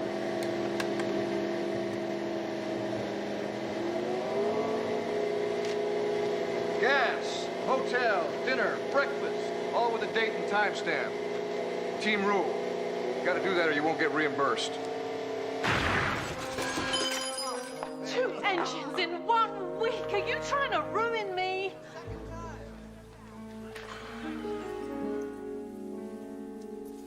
This got nothing to do with me or my work, Mrs. Egan. Feel that grit? Somebody spiked her with metal filings. Tore her heart out. Who else had access to this engine? Who didn't?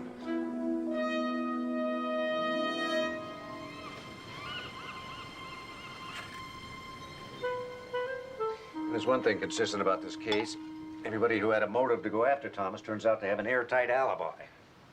You know, that could mean that Thomas was not the target. You mean the killer was after someone else? Or something else, a whole team. That would explain the sabotage continuing like that. But that doesn't make any sense. The team was about to go bankrupt. Yeah, and why kill Thomas? Do you think the competition wanted to get rid of him that badly? I don't know the answer to any of those questions.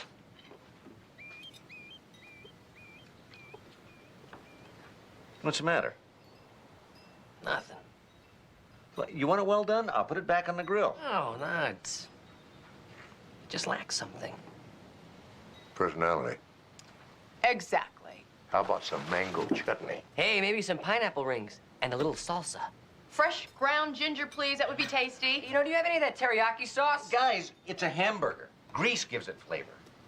You know what bothers me the most about it? Whoever poisoned Thomas had to know that he would only be vulnerable for a very limited period of time. You've lost me again. Well, within a 12-hour period, Thomas's body would have metabolized the warfarin in his system. He was at risk only if he suffered trauma during that time. Yeah, otherwise the worst he'd have is a nosebleed. Well, that tells us one thing. The killer had a fairly sophisticated knowledge of medicine. That's exactly right. Of course. Very likely only one person could have killed Thomas. Of course, now we got to figure out the why. Come on, Lloyd, we're doing okay. Yeah, all right, hold on now, hold on. Winning last Sunday makes no difference. Still got no crew chief. Got no drivers. Hey, hell, we don't even have an engine for the damn car. I say we all try to sign on with a new team while we still can. Yeah. No! You quit now. Our season's over. Our season ended when that last engine blew. Well, I thought you two were supposed to be in jail. Steve straightened things out with the DA. It's called justifiable homicide. Self-defense. That's not all Steve did. He got a friend of his down at Glendon Motors to front us a new engine. We're back in business. All right, we're back in. Steve, I don't know how to thank you. Now, hold on now. We still don't have a driver. We got Alan. After last Sunday's race, I'd say he's a proven commodity. He certainly is. Alan, you've got the job.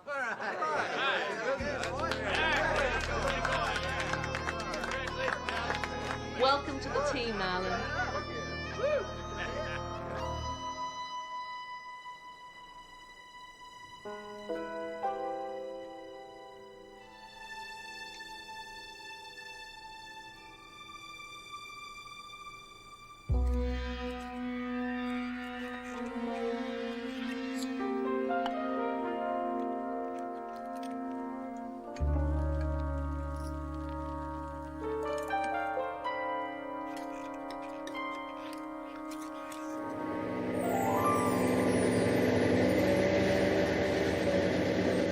Oil pressure, 80 pounds. Horsepower, 700.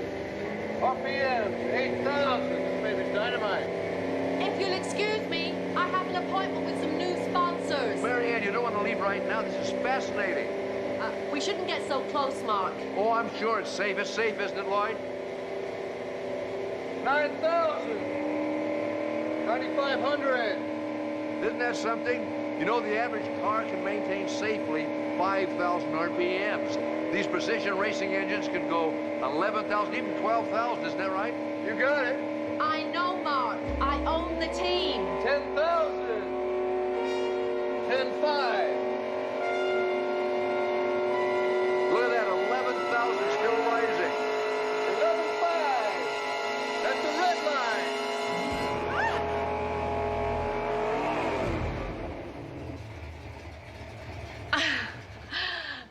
Sorry, guess I overreacted. Well, not if you were expecting the engine to blow up and pistons and rods go flying all over.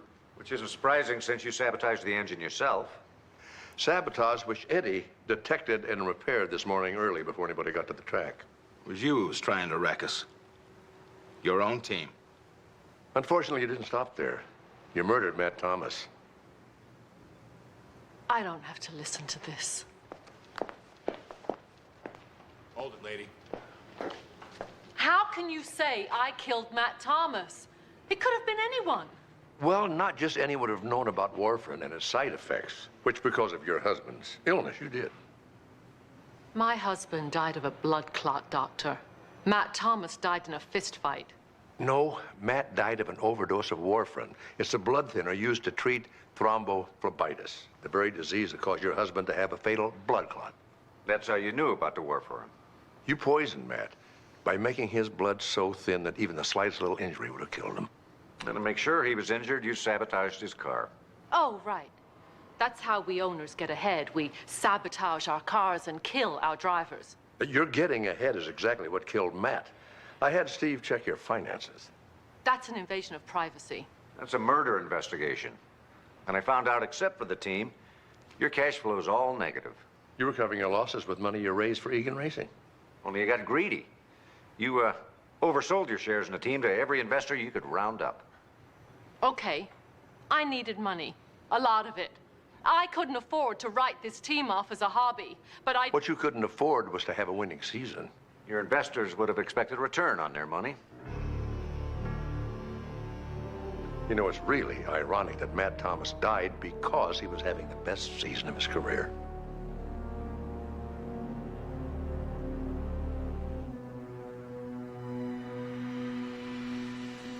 Burned out loser. Who would have thought that he would just keep winning and winning? He was destroying me.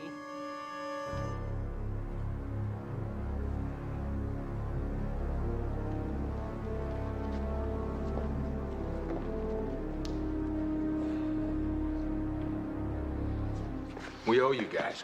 If there's ever anything we can do. Well, now that you mention it, there is one thing.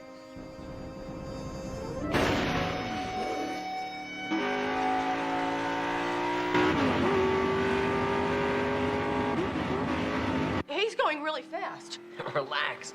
You slide into those turns like a pro. All right, we're all impressed, 51. Now drop the hammer and arrow to the stripe.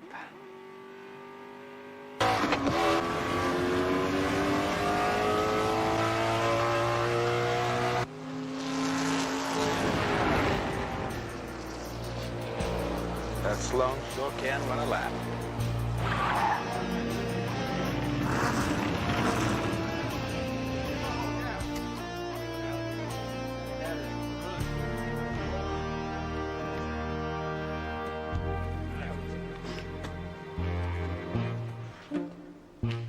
So how'd it go, Dad? You know, for years I've wondered what you saw in car racing. Now, I'm more mystified than ever. You know something? There is no padding in that seat at all. I think a couple of my feelings vibrated loose. Come on, I'll buy you an ice cream. Oh, boy. I'm in deep trouble. Jesse, what's the big deal? Just pick someone and walk away. Yo, this is the benefactor's ball. And you want it to be the most popular benefactor's ball in community general history. Of course I do. Okay, here's what you do. Send out the invitations, collect the donations, and cancel the ball. I think if people pay $500 a plate, they're gonna expect to see something on it. They expect to spend a fortune on an ugly dress or a rented tux so they can socialize with people that they've been trying to avoid all day long. Then they have to listen to boring speeches honoring someone everybody hates, yet they suck up to them for one reason or another. And then they have to wait 2 hours for the valets to find their cars. Then why do people go to these things in the first place? It's not that they want to, they have to. So you mean people are gonna have a rotten time no matter what I do? Don't worry, everybody's gonna blame you anyway. Hey, the arson squad checked out Andrew's kitchen. Apparently it looks suspicious, but they haven't found anything concrete yet, except for the noodles. You came all the way down here to tell us that? Well, Jesse's in a real tough spot right now. He needs all the help he can get. Hey, thanks. Besides, it's Tuesday. Pigs in a blanket. Anybody want to join me in the cafeteria? Are you kidding? With a full 24 hours notice, I could handle 500 people. Hugs to Janice. Can we help you? Are we set for Thursday's wrap party? Say yes, because they're wrapping 2 days early. As in tomorrow, I know it's impossible. Now, just get it done. I'm sorry, I don't have time for this meeting after all. What meeting? Well, good news is, looks like Thursday I'm open. Can we say lunchish? Not easily. Nancy, put me down for Thursday. Lunchish with Dr. Travis. Who are you? Cynthia Bennett. Apparently that's Cynthia Bennett. That's right, all 300 lobsters tomorrow. So they take the red eye. I don't care if they have jet lag. Just get them here. She's a caterer. Oh, and they pinned a detective shield on me. I tell you, Miss Bennett, I was very impressed with your bid for the benefactor's ball. Don't take this the wrong way, but you're a fool. Now, what exactly would be the wrong way to take that? Anyone with a calculator and a copy of Bon Appetit can knock off an impressive bid. But can they deliver on what they promise? Well, if I knew that, I would have hired someone already. You know, there are a lot of wannabe caterers out there. But there's one thing I've got that they can only dream of. A 4-digit cell phone bill? References. Wow. Is this the real Annette and Warren? Give them a call and ask. And be sure to mention my name to the person who answers. You'll get through. Bruce and Demi? Whitney and Bobby Denzel and Pauletta Barishnikov. Can I borrow this for a while? Yeah. Is Fred Dreyer in there? Well, it sounds like Cynthia Bennett did a great job for you. Thanks for your time. Hey, and you know what? As long as we're talking here, I've got this great idea for a movie where Rambo actually teams up with Rocky. I'm sorry, I gotta go. I'll call you later with the details. What do you got? You're gonna love this, Doctor. Something you have never seen before. You're kidding. No, she's not kidding. BP, pulse. Through the roof. Hypertachycardia? No, well. So let's take a look. Okay, here we go. Voila. A feast for the eyes as well as the palate. Hi, I'm Fred. Fred McCarran, Helen Froelich. And we put the fun Back into fundraising. and the ball. Back into your ball. And this is supposed to impress me. Well, not as a thing to your benefit, of course. Of course. Personally, I like to think of it as a quick introduction to our unique style. Our unique style. Oh, yes. We think that food is first, but fun is foremost. Well, you know, we have our own unique style here where we use the emergency room for actual emergencies and not sales calls. Now, get out! I'm sorry, Doc. We tried something, and, well, it just didn't work. But keep this in mind. The entire hospital will be buzzing about this for days.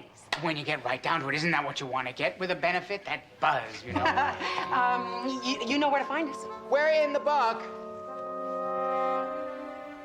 I've read every proposal.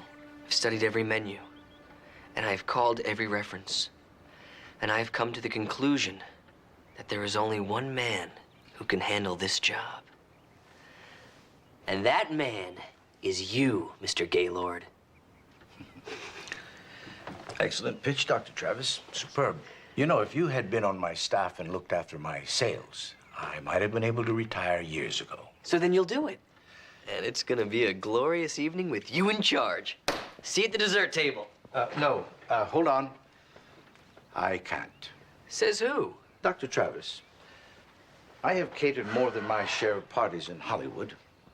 And call it jaded or whatever, I believe I've seen one too many 60-ish ex-star trying to pass himself off to everyone as just being 22. Well, I gotta tell you, if I was making enough money to put a big old diamond like that on a metal bracelet, I would find it very difficult to just walk away. This, my good man, is purely for self-protection. You see, when you have a peanut allergy, you want people to know why you quit breathing. And this diamond's the best way I know to get their attention. That's a good point. Well, now, you must know all the caterers. Maybe you can recommend one for me. Certainly. But I won't. You like it? Who are all these people, Jesse? I don't know. The party would be for... Not a clue. Then what are we doing here? Eating. You said you were taking us to a fabulous party. And here you are. You dragged us all the way across town to help you select a caterer. Who else could I turn to?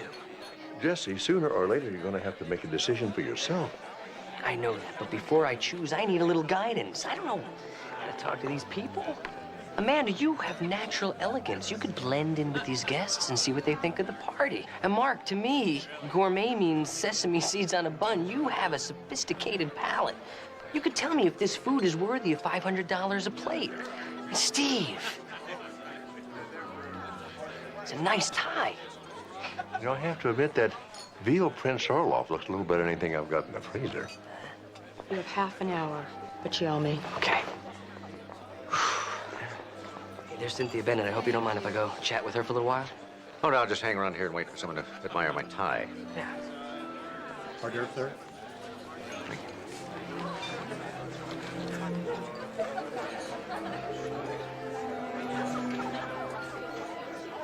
Okay, try to think of it this way. If you go on stage without inhabiting the part, you're just a person mouthing lines. Isn't that what Stanislavski said? Well, the same is true with this. When folded perfectly, point sharp, edges crisp, it's a napkin. Until then, it's just a balled up piece of cloth. Now, take these rags into the kitchen and don't bring them back until they're napkins. Tuck the points tightly under the long fold. A solid napkin is a monument to the meal. Okay. Oh, good evening. Evening.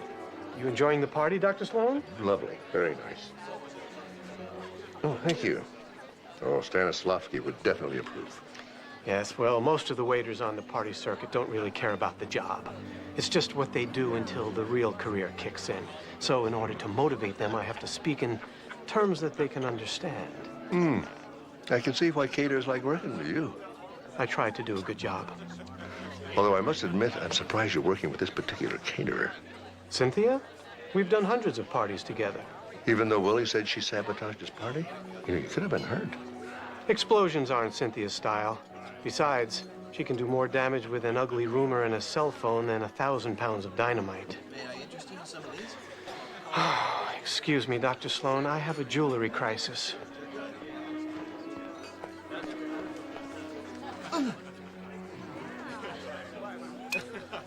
I know you're waiting for an answer, Goldie, but Kurt's birthday's the same night as the benefactor's ball. Now, I'm not stringing you along, I promise. Just give me a little more time. All right. Well, Dr. Travis, I'm so glad you could make it. I hope you're enjoying the party. Oh, yeah. The food looks great. The decor is beautiful. And all the guests are having a great time. Oh, I knew you were a man who could appreciate quality. Oh, it would have been fun to work with you. Oh, well. What do you mean, oh, well, it would have been? What do you mean? Well, I can't keep turning away business hoping you'll choose me, not when my regular customers want me for the same night. I tell you what, don't make any plans until tomorrow. I'll have an answer for you by then. I don't know. My people are getting antsy. 9 o'clock sharp. You can wait until then. 9 o'clock. Thanks.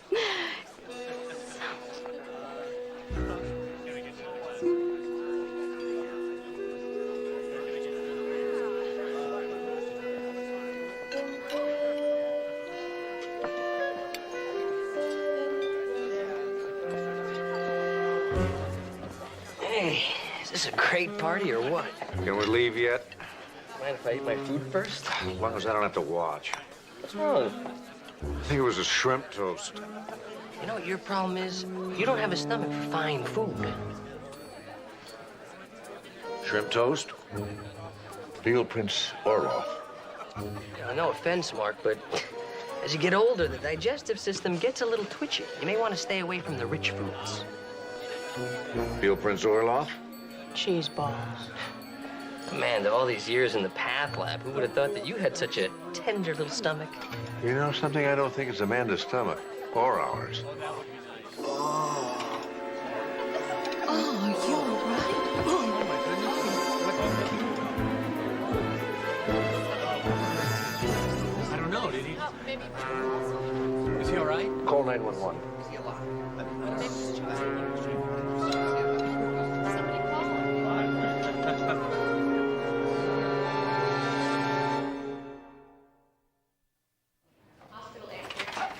Hey, sorry I'm late. Anything come up during the autopsy? Yeah, my breakfast, thanks to you. That hasn't happened to me during an autopsy since I was in med school. Hey, well, look, I didn't cook the food last night. You didn't eat it either. Probably a good thing since the lab said it was full of salmonella. So Cliff Furlong died from food poisoning? Well, not exactly. He was taking digitalis and diuretics for a heart condition. But that combined with salmonella caused his potassium levels to drop so much so that his system shut down and he died. So this was an accident? No, the salmonella levels in his blood were way too high to be simple contamination. Somebody tampered with that food, which makes a murder. So everyone got poisoned just so someone could take out this guy? I don't think so. Mr. Furlong wasn't even supposed to be there. He was a last-minute date of one of the other guests. Well, so then technically it was an accident. Well, not if the food was deliberately tampered with. You know, I think Willie was right. Somebody sabotaged his grill. Maybe the same person that tampered with Cynthia Bennett's food. Or Willie was getting back at Cynthia for what she tried to do to him. It doesn't matter how it happened. Cynthia Bennett is not going to be catering my benefactor's ball. Hold on. Think about it. Jesse, you do that, then the sabotage paid off. You think all this sabotage is about who I pick for a caterer? Yes. Well, then I quit. Well, unfortunately, that's not going to solve the problem. It will for me. You saying this guy died for a party? Well, it's not just any party, Steve. Whoever gets the benefactor's ball replaces Martin Gaylord at the very top of the catering world. A lot of money and prestige involved. Something to kill for. I think I better have a talk with Cynthia Bennett. Right after I throw up. Well, the bad news is you're still dehydrated. The good news is you won't be having to eat our hospital food. Just give him 25 milligrams of Compazine and keep the fluids going. Yes, Doc. Thanks, Flo. Mr. Horn, aside from your queasy stomach, how are you feeling? Lucky. This is the first time in 10 years as a cater waiter that I've gotten food poisoning. 10 years? Wow. I guess the career as an actor didn't quite pan out. Not all of us cater waiters are doing it to pay for acting classes or a chance to slip someone a spec script. Some of us are professionals. For 9 years, I worked exclusively for Martin Gaylord. Now, would you have any idea who would want to ruin Willie Andrews and Cynthia Bennett? Fred McCarran and Helen Froelich are the obvious ones. Next to Cynthia and Willie, they're the best. And they haven't been struck yet. Wow, so you must know everybody in the catering scene, huh? If they're worth knowing, they started with Mr. Gaylord. Do you know Captain Cluck? You know, let me ask you, if you were arranging a big social event, who would you hire to cater it? Me. I mean, no offense, Mr. Horn, but you're a waiter. So was Martin Gaylord when he started out. No one is born a caterer, Dr. Travis. You do have to get your start somewhere. I realize that. This is the benefactors ball. I mean, it's hardly a place to get your start. Sorry.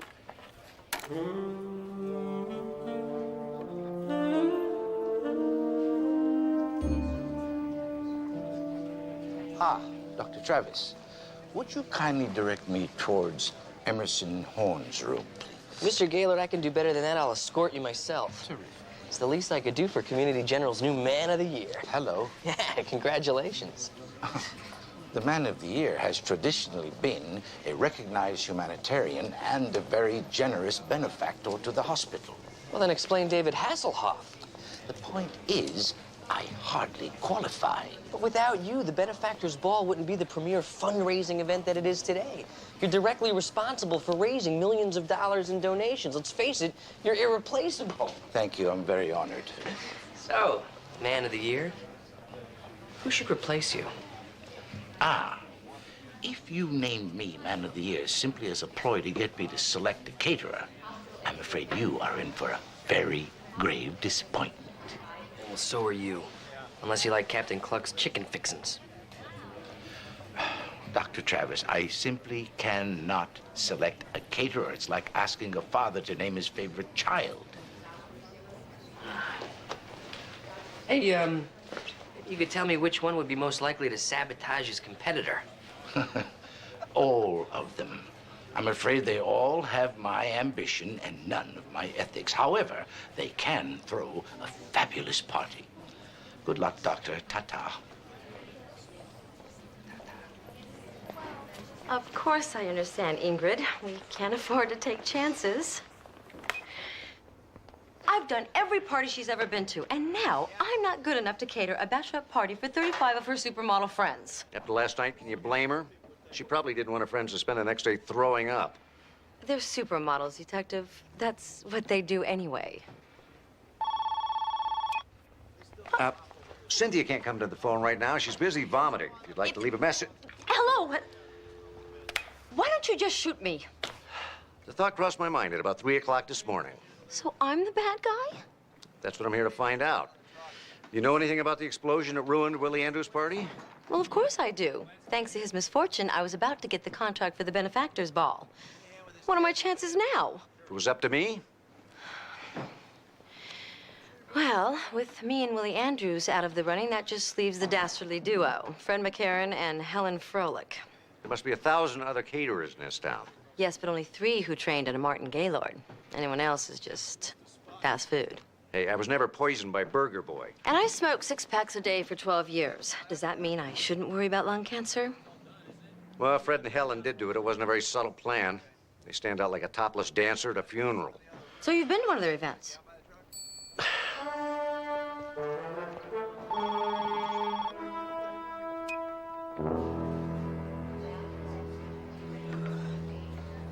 We have no hard evidence on anyone. Just a lot of accusations and sour stomachs. Freshen up your magnesium hydrochloride? No thanks. I gotta drive. Now I know how my patients feel. All our problems are solved. Funny, I still feel nauseous. The board's been trying to raise money for a new MRI suite, right? Right. So I got this great idea. What if I got them one? How? I'm hosting a gala fundraiser a week from today right here in the lobby, sort of like a dry run for the Benefactors Ball. You RSVP for the party right there in the Community General's admission form. Not a bad idea, Jesse. Who's catering? Fred and Helen. But they're the ones that are probably behind all the sabotage. Yeah, so the evening should go by without a hitch. So look sharp.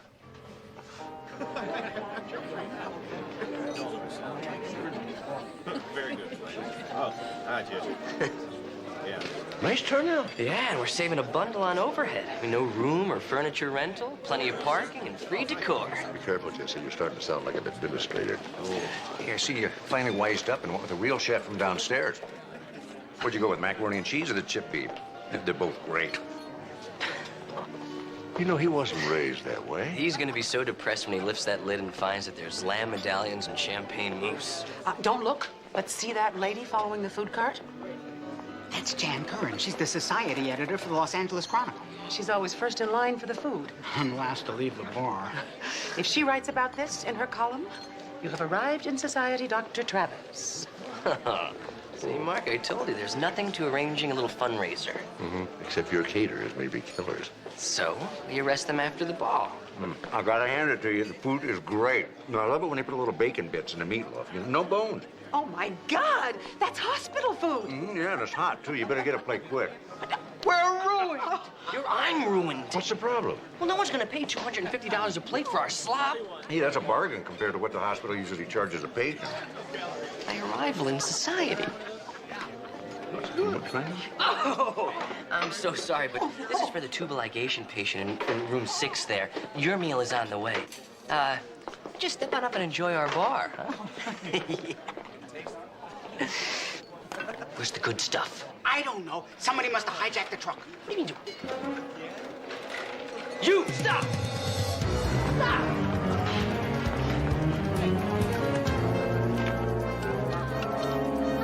Amanda?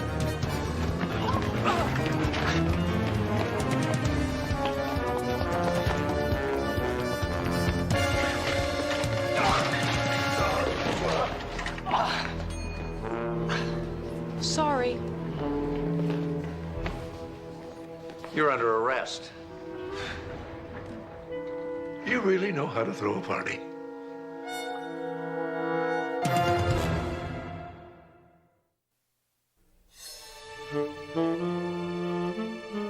I always thought it was a crime the way food is served in hospitals.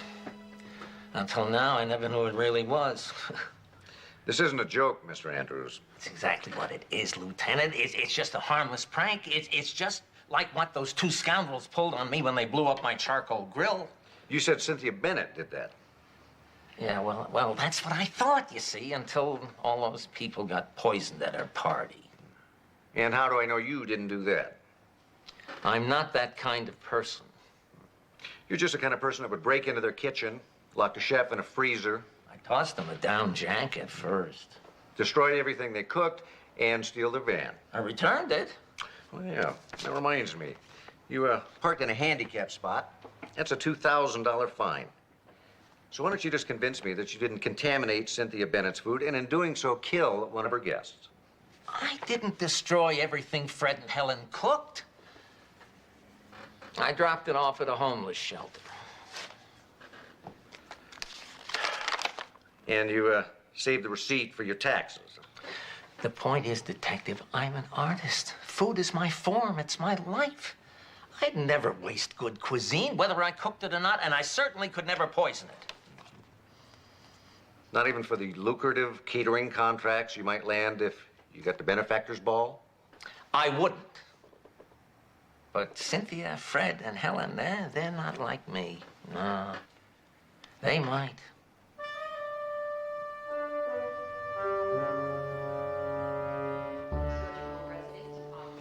Willie was released on bail this morning. On a murder charge? He only had enough to charge him with joyriding. The chef he locked in the freezer refused to file a complaint. Why? Well, I think it may have had something to do with his new job at Willie's catering company at twice the salary that he was being paid by Fred and Helen.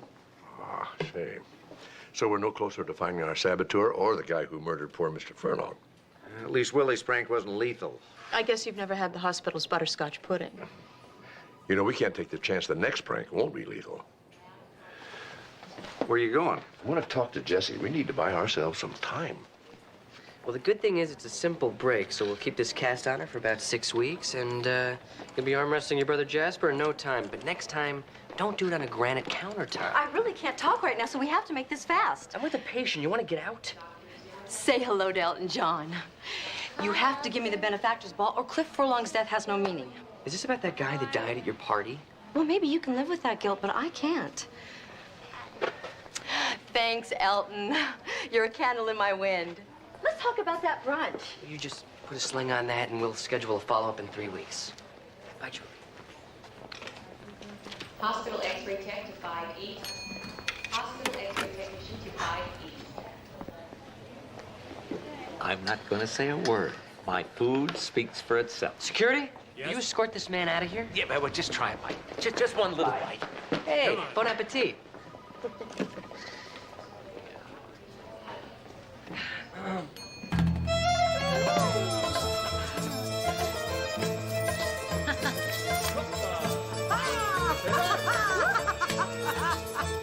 Feel that energy. Feel the fire.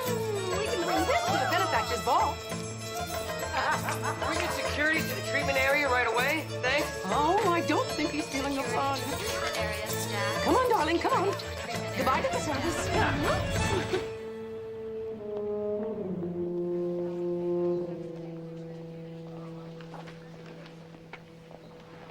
I am ready to cancel this ball.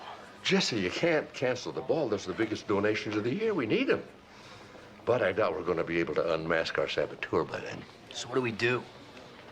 We need to put somebody in charge who's above reproach.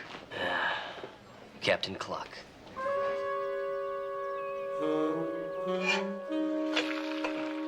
Grilled cheese sandwich. Grilled cheese, huh? Of course.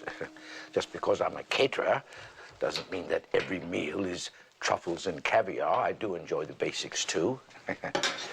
So, here we have provolone, mozzarella, Parmesan, and goat cheese on homemade sourdough bread, lightly brushed with hand-churned butter. Well, as long as it's just the basics.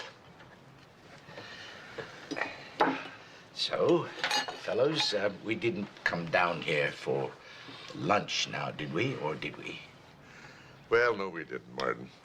Here's the problem. All of your protégés are so eager to get that benefactor's ball account, they're sabotaging each other's parties, trying to narrow down the field. Well, that's exactly why I chose to retire. I'm afraid the business has become much too brutal. I do not have the stomach for it anymore. Pardon the pun. The trouble is, it's gone way past bad-mouthing the competition and stealing each other's cooks. Somebody died because of those pranks. We're afraid that no matter who I pick, the sore loser is gonna strike out at the ball and someone else could get hurt. So we were thinking, no one can take your place at the top if you're still there. But I do have to retire sometime, you know. Oh, of course you do, but could you just hang on for one more event? I'm in trouble, Mr. Gaylord, and only the best can get me out of this, and that's you. You made the benefactor's ball the high point of the social season. Now, you wouldn't want to see your legacy disgraced, would you? Leave everything to me.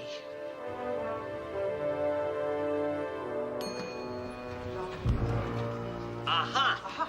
Congratulations, Doctor. You played your part very well. Oh, really? What part? The part Martin Gaylord wrote for you? Don't you see? All of our reputations are ruined. The only thing that's left for us to cater this social season is our own wakes. Madonna's plumber won't even return my calls. Hey, look, you guys did this to yourselves. The only reason Gaylord retired was because it was less humiliating than going broke. He was the dinosaur, we the Ice Age. When we quit, his business was finished. Well, Cynthia's the one with the golden Rolodex. Willie's the culinary genius. And Helen and I... We're the joy. So then Martin Gaylord was the saboteur. Yes, he's the one who blew up my charcoal grill and poisoned Cynthia's food and got us to go after each other. The competition eliminates itself, and he's the only caterer left standing. All he needed was a sucker in charge of the ball to play along.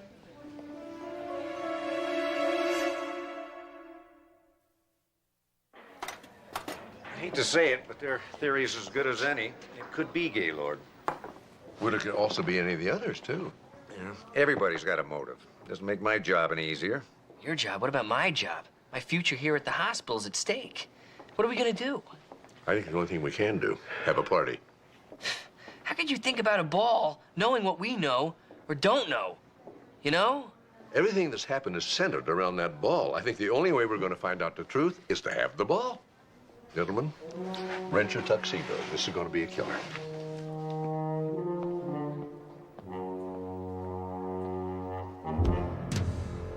Nice nose ring.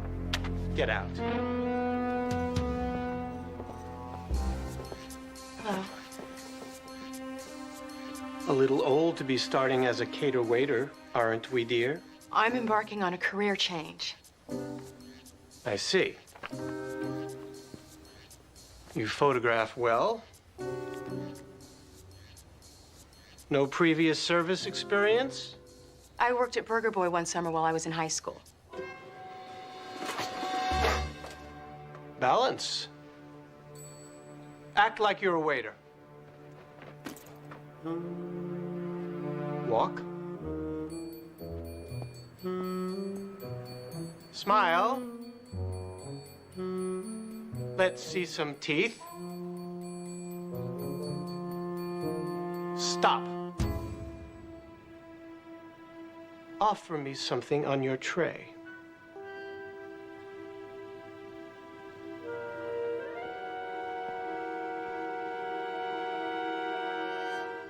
Studs only. I beg your pardon. No dangling earrings, studs only. No other jewelry, normal hair, light makeup, shower, and wear underwear. I-9, W-4, contact information, and rules of cater waitering. Welcome to the benefactor's ball, Miss Bentley.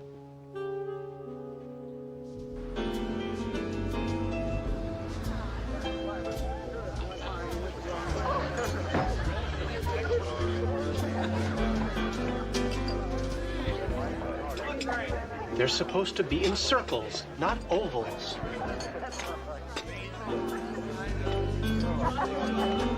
Yes, sir. Yes, sir.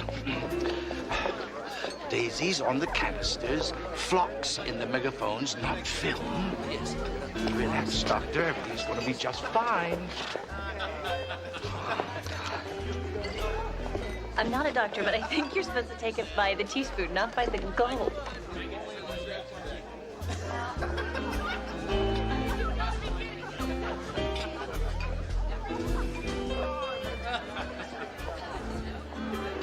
I think I'll go check on my undercover operative.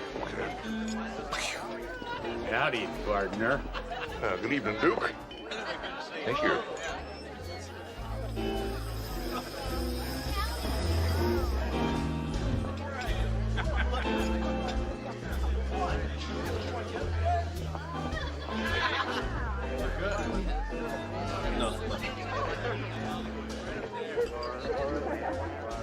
Nice outfit.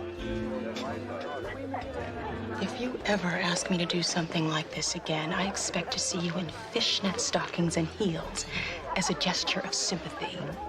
We're needed waiters, and I needed an extra pair of eyes. You seen anything yet? No. Well, I've got men stationed at the service entrance and at all the doors. Anybody that gets in doesn't get out. You know, that is a good look on you. Enjoy the party, sir. I love it. That is great. I know. Hello, Susan. Oh, hi, Dr. Friedgen. Nice to see you. Nice to see you, Mark. The board of directors is very impressed. Wow, with Susan. It's not too late for them to cancel payment on their checks. You don't sound very optimistic. Well, maybe I've been to too many parties lately.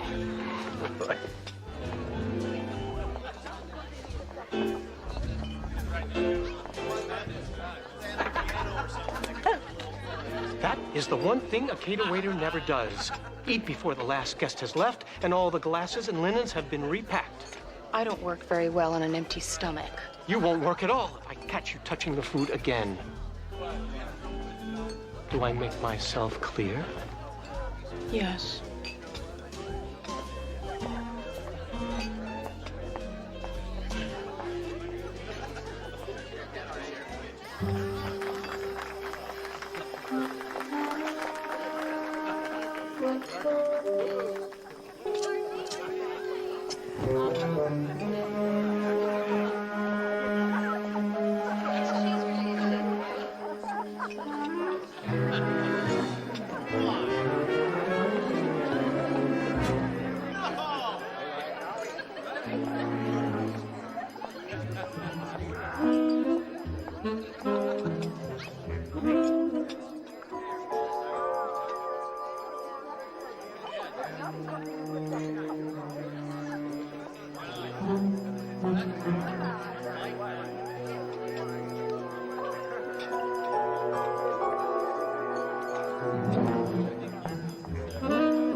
Here's looking at you, kid.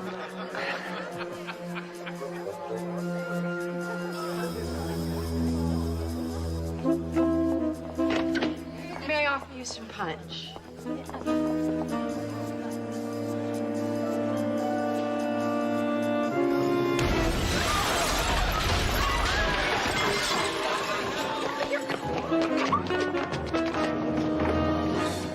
Not so fast. Here's another fine mess you got us into. Oh, that's it. The party's over. My career's ruined. Hollywood, if nothing else, is a spectacle. Welcome, ladies and gentlemen, to the 31st Annual Benefactors Ball.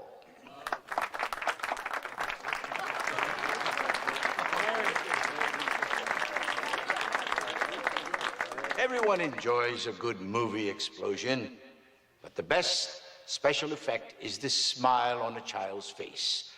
The happiness born of the good health your generous contributions to community general make possible. So, tonight, everyone, please enjoy the party. Please enjoy all the many surprises. And most of all, please enjoy the giving.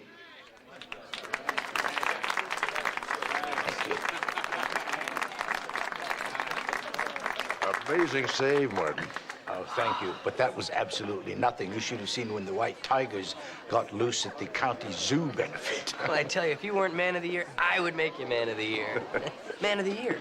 You gotta be sitting at the table of honor. I got a speech to make in 10 minutes.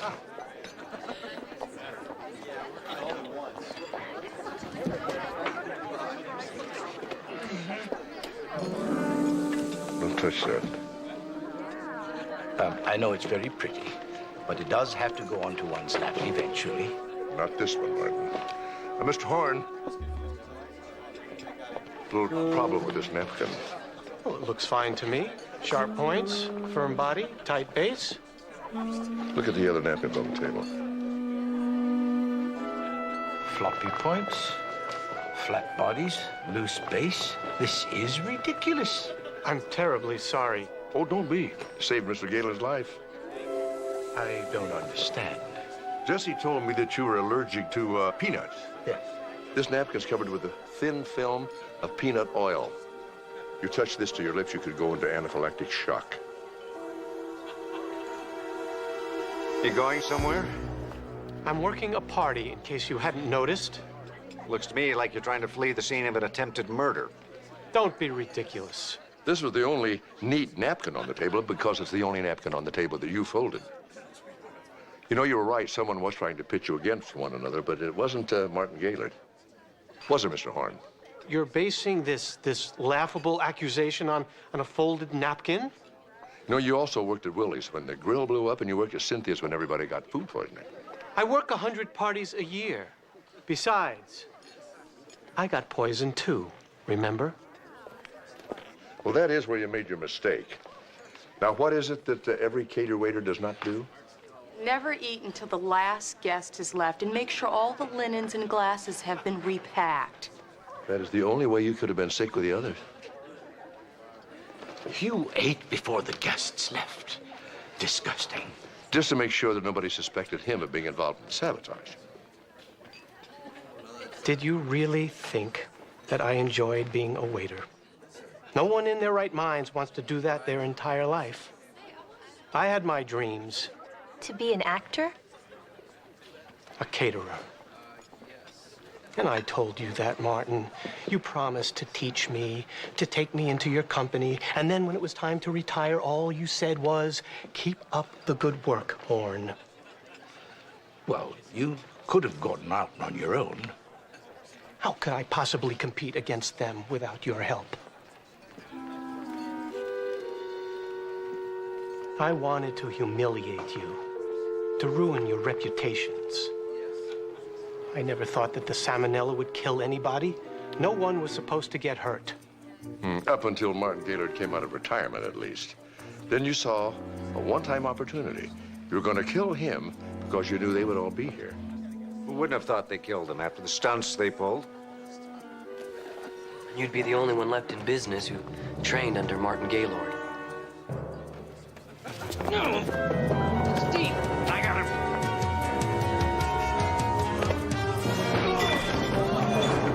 Nothing's wrong. You get that crease between your eyebrows. Well, there is something wrong.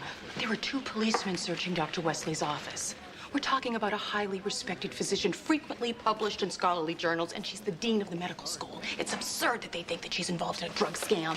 At least she's out on bail. She never should have been arrested in the first place, and you know it. Are you talking about Dr. Wesley? What have you heard? She was arrested for selling her prescription pads. Do you think she did? No. I heard the police took a handwriting sample from her. Don't you have something to do? Yes, I have to give room 302 her meds. And so the rumor mill grinds on.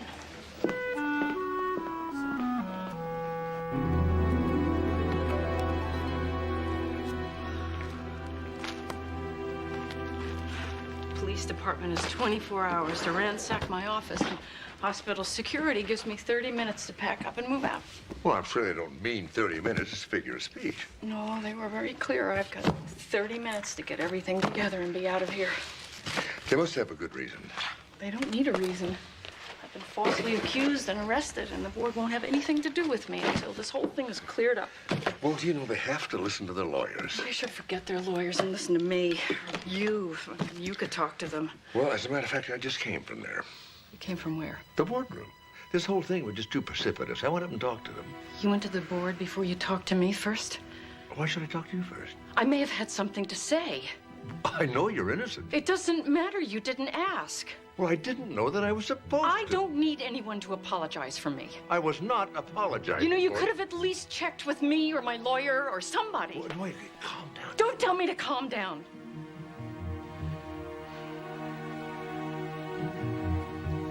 Sorry.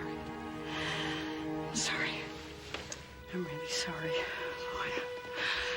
You know, it's taken me 20 years to become a dean.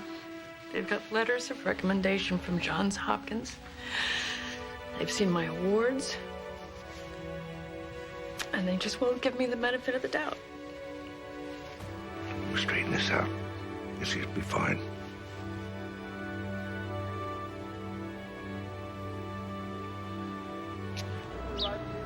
Quinn!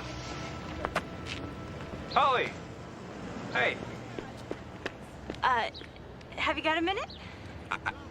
I'm just running late for study group. I got the notes. Okay. It can wait. You sure? Of course. Yeah? Okay, I'll see you later. Okay.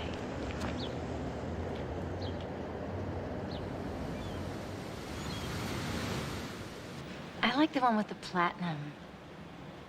It reminds me of my mom's. I love that you're sentimental. Don't you love that about Jenny? I love everything about Jenny.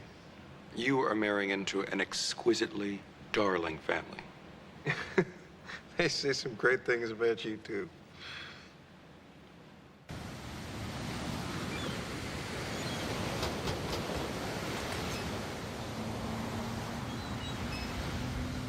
Your prescription pads. It's Christmas under little Jimmy's tree. Oh. You know what? If you can hook me up with twice as much next time, I can expand all the way into Pomona. Sorry, Jimmy. Last batch. Come on, we got such a good partnership going on here. Yeah, our supplier got arrested today. Bummer. You think you can hook up with someone else? I don't want to. Oh. So you got yourself a new boyfriend now. And all of a sudden everything's different. Everything is different. You know, I picked up some lasagna and a box of wine. Have to go. Come on, just stay with me for one little glass of vin de Carré. Goodbye, Jimmy.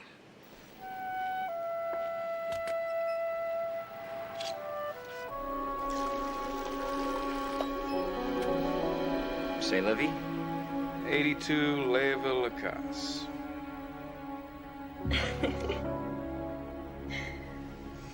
Before I met you, I didn't know a Leoville from a Coupe de Ville.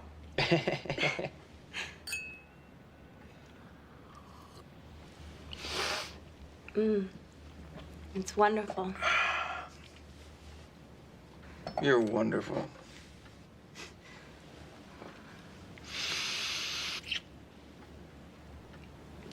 I hate to bring up business, but maybe we should get that out of the way.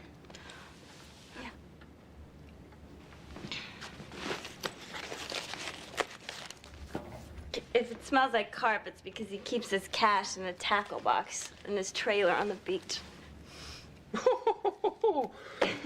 I don't care what it smells like. It all smells the same. Where were we?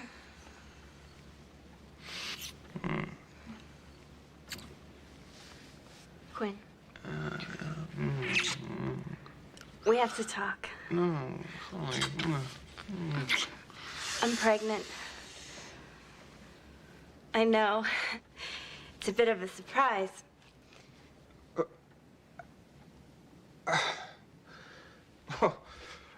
Yeah, that's one word for it. You're upset? I don't know what I am.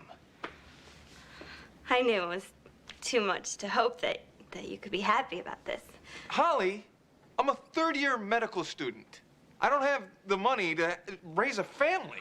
But I can work up until the last month, probably. And I get great benefits at the hospital.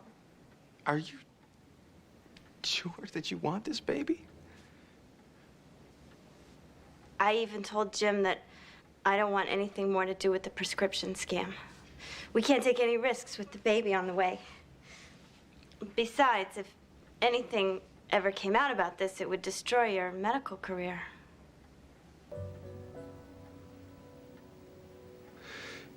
Yeah? You've really thought this through, haven't you?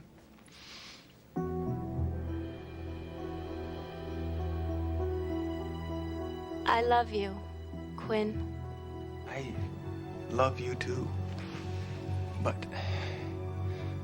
let's just hold off on any announcements until after midterms, okay? Okay. Oh, Quinn, I'm so happy. I've never felt so loved or so safe my whole life.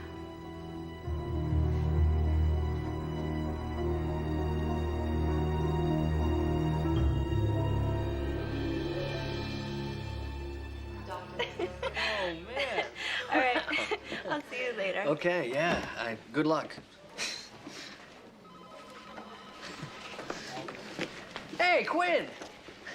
Dr. Travis. Hey, I hear that midterms aren't the only thing keeping you up late at night. Not sure what you mean. Well, I just heard from a very reliable source that you're trading in your fraternity ring for a wedding ring. Oh, yeah. You nervous? No. Well, good. You shouldn't be. I mean, Jennifer is a great girl. Yes, she is. Thank you.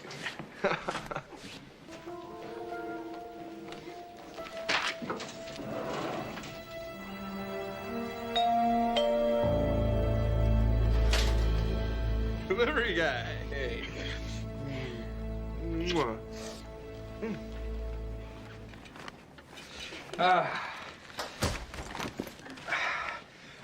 I am about to introduce you to a beer that is going to change your notion of Chinese takeout forever. No, I really shouldn't. What are you talking about? The baby. Oh, no, he's gonna have to get his own. Come on, one beer, it's not gonna kill you. Toast to us, to our future.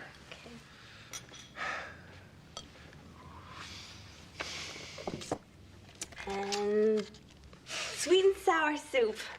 You spoil me. You better get used to it. Are you gonna have some? Yes. Oh, man, don't even tell me. I got Alex's notes for a study group in my bag. You can drop them off after dinner. The soup will get cold. The midterms, they start tomorrow at 8 o'clock in the morning. They're gonna be at Alex's waiting for these. I gotta go. Quinn. Just start without me. I'm gonna be like 10 minutes. Promise. Okay.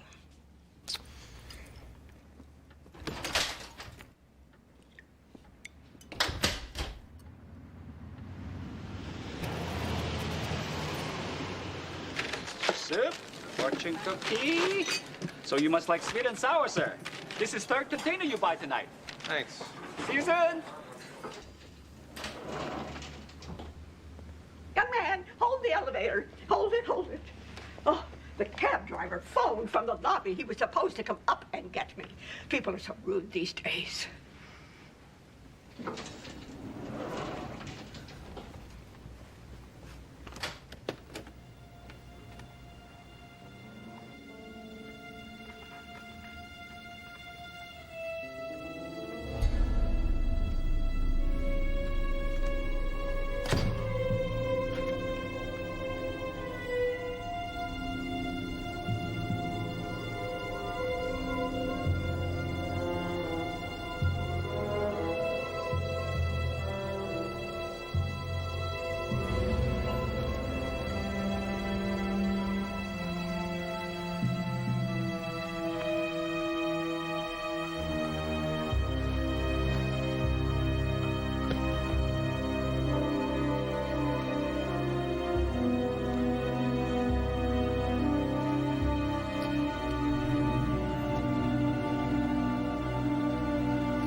You want to win this game?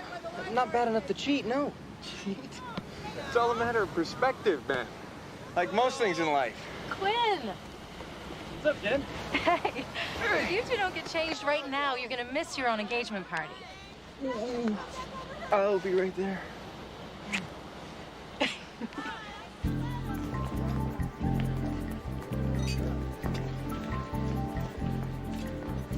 Dr. Sloan, Jenny, thank you for coming. I wouldn't have missed it for the world. Of course, I'm 4 doors down the beach. Is Steve gonna make it? Yeah, he had to work. We said he'd have time to drop by when he got off. Great. Hi, Jen.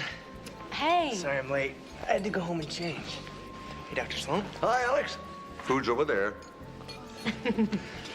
I cannot believe it. Jenny Warner, all grown up and getting married. Well, it's all your fault. You know, if you hadn't invited me to your annual barbecue for the new medical students, I never would have met Quinn. That's right. I hope you're still thanking me 5 years from now. Oh, she will. I will. So will I. Oh, look at that gorgeous ring. Mark, there you are. Hi, Donald. And no hors d'oeuvres. Well, come on, I'll fix you up. If you'll excuse us old folks. Daddy. Certainly. There's something I'd like to talk to you about.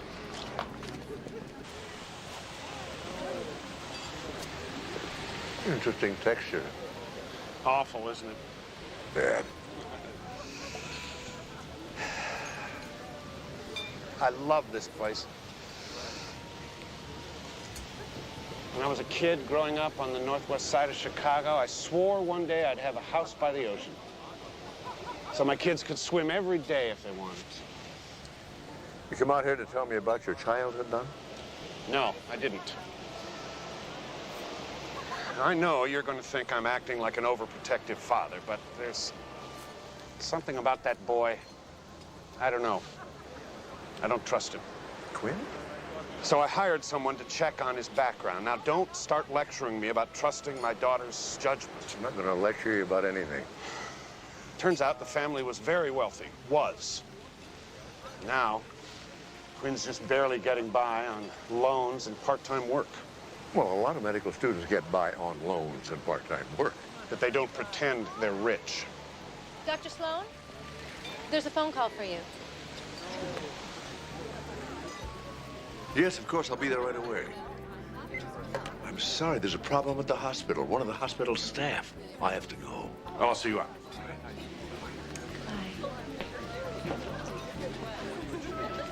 Having a good time? Yeah. Are you? I've never been happier in my life.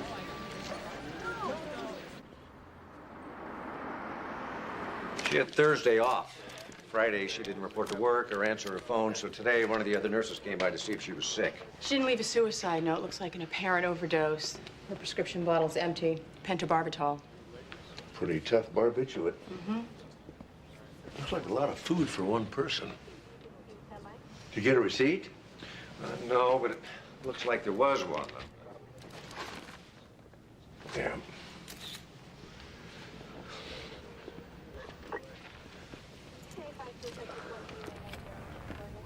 Did you get a picture of this? Of course.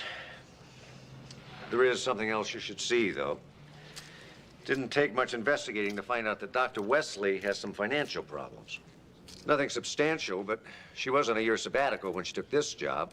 That, plus the cost of moving from back east. But not enough to make her do something like this. Maybe you should talk to her. My lawyer says the worst case scenario, he can plea bargain me down to a probation, but I don't want to plea bargain this. I'll lose my license, and besides that... You're innocent. Madison, is there anybody who could have gotten their hands on those prescription pads? I don't think so. Anybody who would have some access to your office? Well, the cleaning crew, but I keep the scripts locked up in the right-hand drawer of my desk, and I'm the only one that's got the keys. What are you thinking about? Did you know a nurse named Holly Harris? No. She worked at the hospital. Along with about 289 others, and most of whom I haven't met just yet. She was found dead today. Apparent overdose of pentobarbital.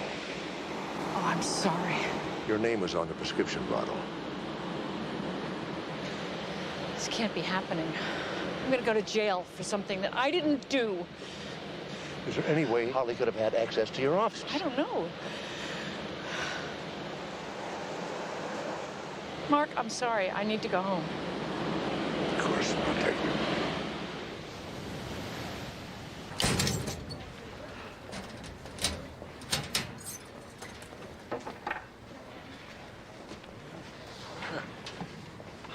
Nothing unusual here. Holly's hospital ID. Candy bar. Romance novel. Whisper that you love me. I love you.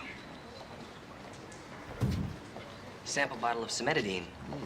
Otherwise known as antacid. My dad's a doctor.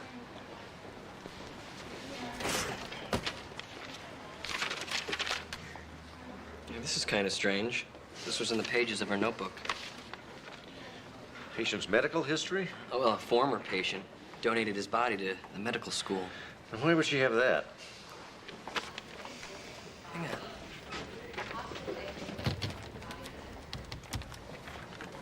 Yeah, hi, Dr. Glynn, please. Glynn teaches anatomy. Hi, Dr. Glynn? Yeah, this is Dr. Jesse Travis. How are you? Good, thanks. You know, I was wondering, could you do me a favor? I wanted to find out which student was assigned cadaver number 872. Thanks. Each student is assigned a cadaver to study and diagnose, and having that patient's medical chart would be like getting the answers to a test before you take it. Hi. Okay, thanks. Quinn, Montgomery. Drug overdose was accelerated due to the consumption of alcohol. The Chinese ale. I put the time of death between 2 and 3 p.m. on Thursday, but there's something else. She was in the first trimester of her pregnancy. Unmarried and pregnant. Great combination for depression. Well, that's what I thought. Take a look. It's what you don't see. There should be gelatin in her stomach contents. Pentobarbital comes in gelatin capsules. If she ingested them whole. It should have been gelatin. But if someone pulled them apart and mixed the contents in with her food or drink, That would be murder. And who would have motive to kill her? someone who didn't want the world to know she was pregnant. Better go find my dad.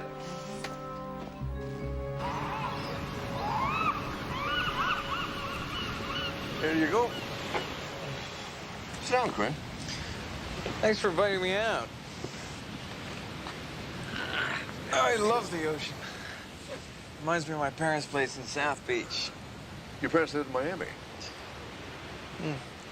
Still? Even after the bankruptcy?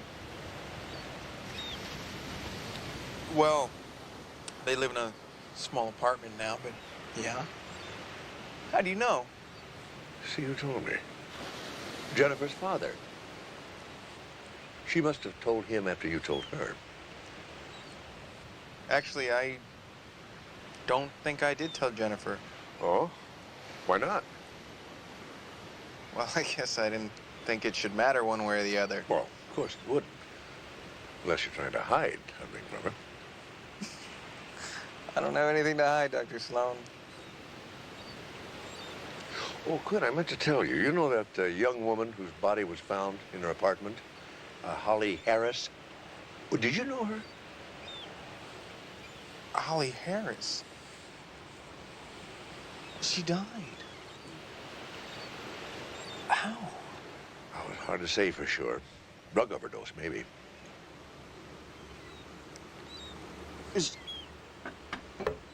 She was a friend of mine. She liked the young doctors, student doctors, sort of a groupie. I see. Gosh, I'm so embarrassed to tell you this. I let myself be seduced by her. Oh? I'd been drinking, and she was very insistent. You know how some women can be. I've heard. Anyway, when it was over, I tried to tell her that there was nothing between us. I was in love with Jennifer. We were gonna get married. But she just wouldn't leave me alone. She even stole a patient's medical history to help me pass my beginning diagnostic class. I can't believe she thought I'd need it. I mean, I refused, obviously. She was making trouble for you? For a little while. But about a week ago, she told me that she'd met this guy, Jimmy something, and she really liked him. Must have been a relief to you. It was, believe me. Are you gonna tell Jennifer? Oh, I don't think it's my business to tell Jennifer about Holly or about you. I appreciate that. It was a mistake. One that I deeply regret, but it's just one night. Anyway, I better get going. Thanks for the beer. Quinn, it's none of my business, but if your parents have no money, how did you manage to buy such an expensive engagement ring for Jennifer? The old-fashioned way. On time. Anyway, better go. Okay, thanks for coming. Yeah, I'll see you in class. See you there. Oh, Quinn, did you know Holly was pregnant? She was pregnant? You think that the baby was mine? We'll find out. Ah, God, Holly. What have you done?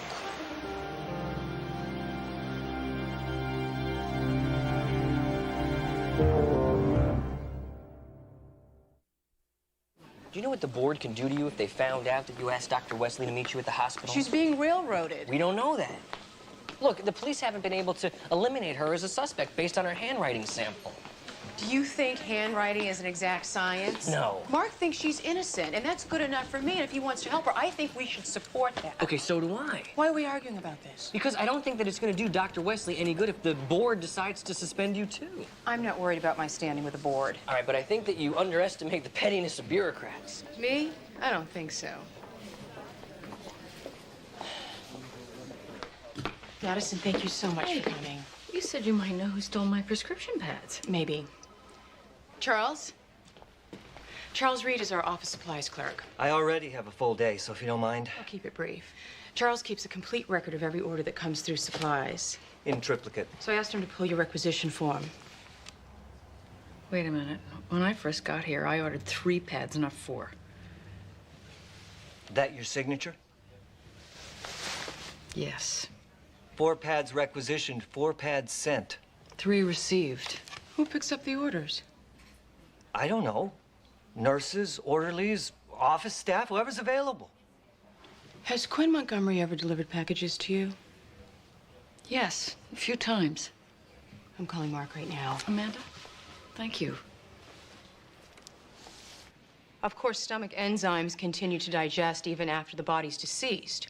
But in her case, the digestion process was unusually accelerated. It's like her body was left here and her stomach was left in a tropical jungle. Quinn! There you are. Hey, just saw the midterm grades. Congratulations. Yeah. It's a relief to see him posted. Relieved? You couldn't have been worried. You're the top student in your class. Well, you know, I mean, with everything that's been going on, you never know. Yeah. Oh, hey, Dr. Sloan wanted you to meet him at this address.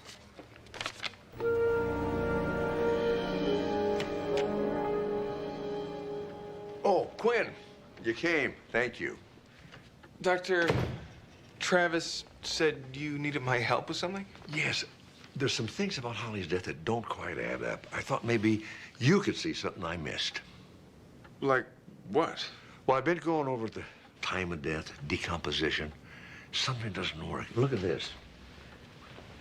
The last date on this calendar is Thursday. Now, that's probably the day she died. Yeah, that makes sense. So, you didn't see her that day, did you? No, I couldn't have seen her that day. I had midterms, you remember? Oh, that's right. Midterm. The reason I asked was she seems to have ordered Chinese takeout for 2. 2? How'd you know that? 2 fortune cookies. Well, that doesn't prove anything. I mean, they could have thrown an extra one in the bag. Yeah, that might be. We didn't find the receipt anyway. Oh, well, you know, Holly probably left that at the restaurant.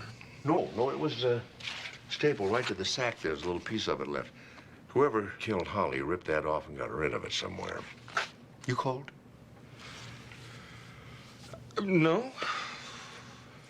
So, anyway, I'm thinking that whoever killed Holly emptied several capsules of that pentobarbital into her sweet and sour soup. You found a barbiturate in her soup? Oh, no. Killer was much too smart for that. You sure you would like a jacket or something? No, I'm fine. Well, I mean, it's cold in here. Dr. Sloan, I have things to do. I'm sorry. Where was I? Oh, yeah. I think probably the alcohol speeded up the delivery of that barbiturate into her system. So she came over here and collapsed right here. Now, the killer picked her up by her shoulders and put her here on the sofa. How can you possibly know that? Carpet. When I arrived on the scene, I noticed there was a pattern on the carpet right here. I don't see anything. You can't see it too well without some sunlight on it. There. Yeah. Right there. Now, that is something the killer could not have known that night. So he put her on the sofa. Then he pressed her fingers against the prescription bottle to leave prints and left it out on that table in plain sight to make it look like a suicide. If you figured all this out already, why did you ask me to come over here? Because something doesn't fit. The contents of Holly's stomach decomposed at an accelerated rate compared to the rest of her body. Well, she could have been on medication. Holly had a nervous stomach. Yeah, that could be. But maybe it was the temperature. Look at this thermostat over here. Now, see there, it was set to come on Wednesday night. 60 degrees. Then Saturday morning early, it's set to go back to normal, 74. Don't see the relevance. Well, just maybe, the contents of Holly's stomach did not decompose at an accelerated rate. Instead, the rest of her body tissue was slowed down by the temperature. She was refrigerated. Oh, that's probably the neighbor lady. She said she saw a man visiting Holly the night before he died.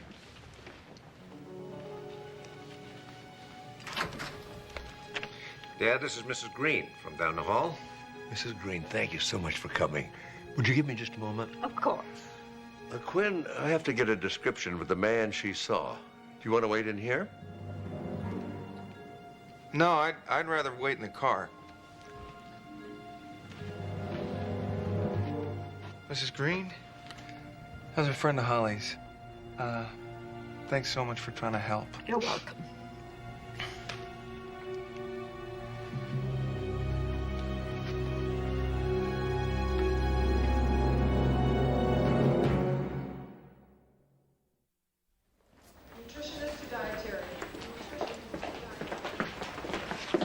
Where is he?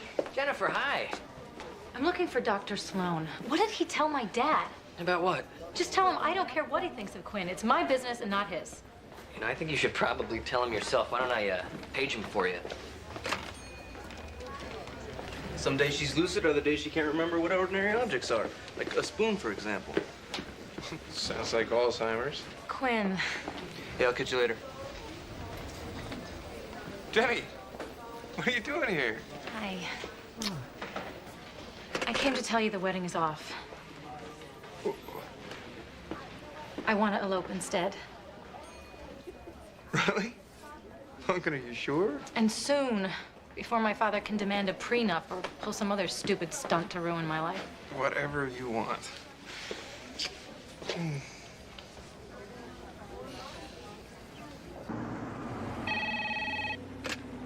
Robbery, homicide, Walker. Yeah. Just a minute. Lieutenant, one of the pharmacies you alerted is on the line. They've got a guy with stolen script. Where? Value right, Santa Monica and 3rd. I'll take it. Right. Trying to hold him. Lieutenant Sloan will be there in 10 minutes. Try and get a description for me. Call me. You got it.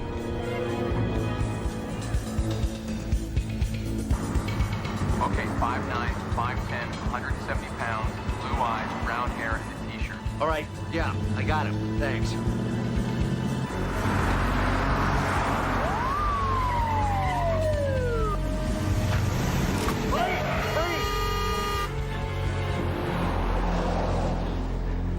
Where are you off to in such a hurry? I didn't do nothing, man. What's in the bag? Nothing. It's not for me. I'm just a delivery guy. Me too. Let's go. Oh, really, man? You got the wrong guy. Well, why don't you point me in the direction of the right guy?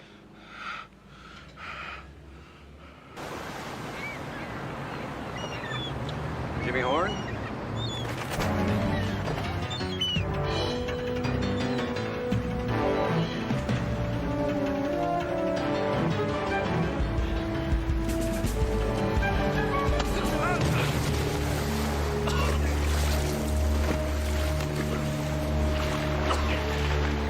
What's the matter with you? Want you to run from the cops makes you look guilty? Come on.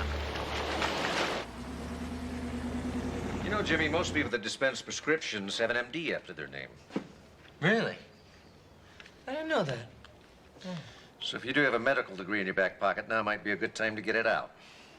That way I'd only have to charge you with forgery and false documents. Oh, must be slow in robbery, homicide.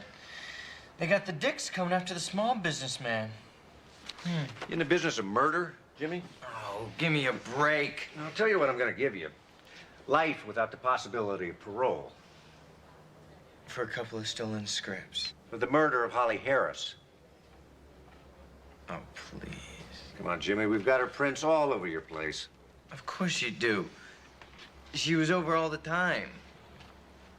You know, just until lately. What'd she try and do? Break up your lucrative little partnership? It's Holly.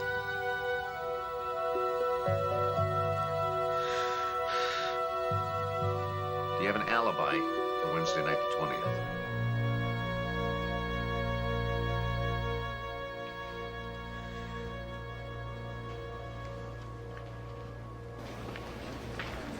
Dr. Sloan? Yeah. I was wondering if I could talk to you about one of my patients. Sure. Well, all of her symptoms seem to be pointing to dementia. Dementia, huh? Yeah, but there's something I can't quite put my finger on. I'll be happy to talk to you about it. So you meet me about 5 minutes? Sure. Doctor's lounge? I'll be okay. there. Oh, Quinn, could I have a moment?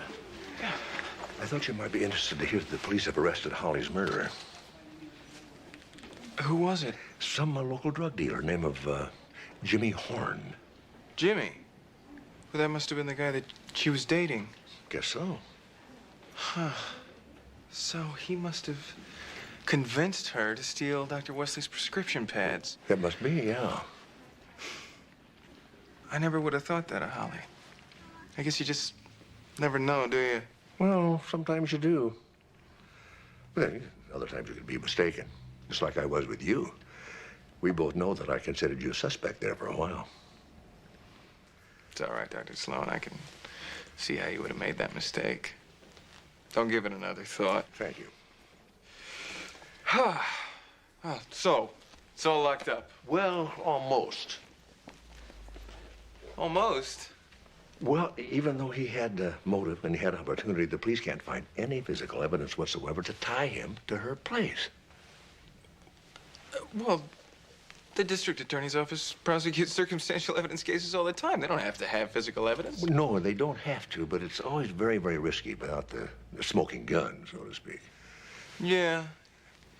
Yeah, I see what you mean. This guy's very clever, though. Police have been unable to uncover one shred of physical evidence tying him to that murder. It's pretty good. Well, excuse me, I've got an appointment with Alex.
Hey, hon. Where are you? I'm all packed. I just got one little errand to run. You haven't changed your mind. No, of course not. I'll see you in like half an hour. I love you.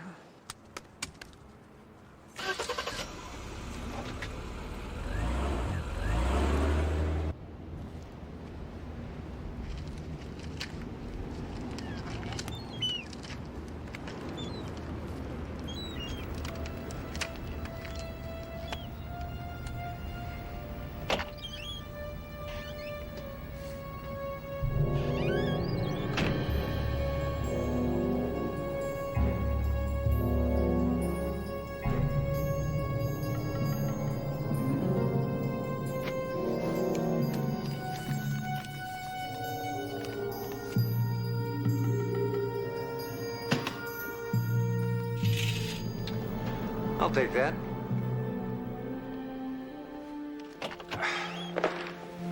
So you set me up? No, you did this to yourself. Read him his rights and take him downtown. You just couldn't let it go, could you?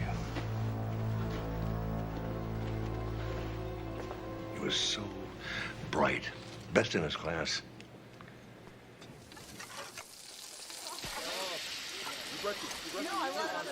Not yet. You have some patience.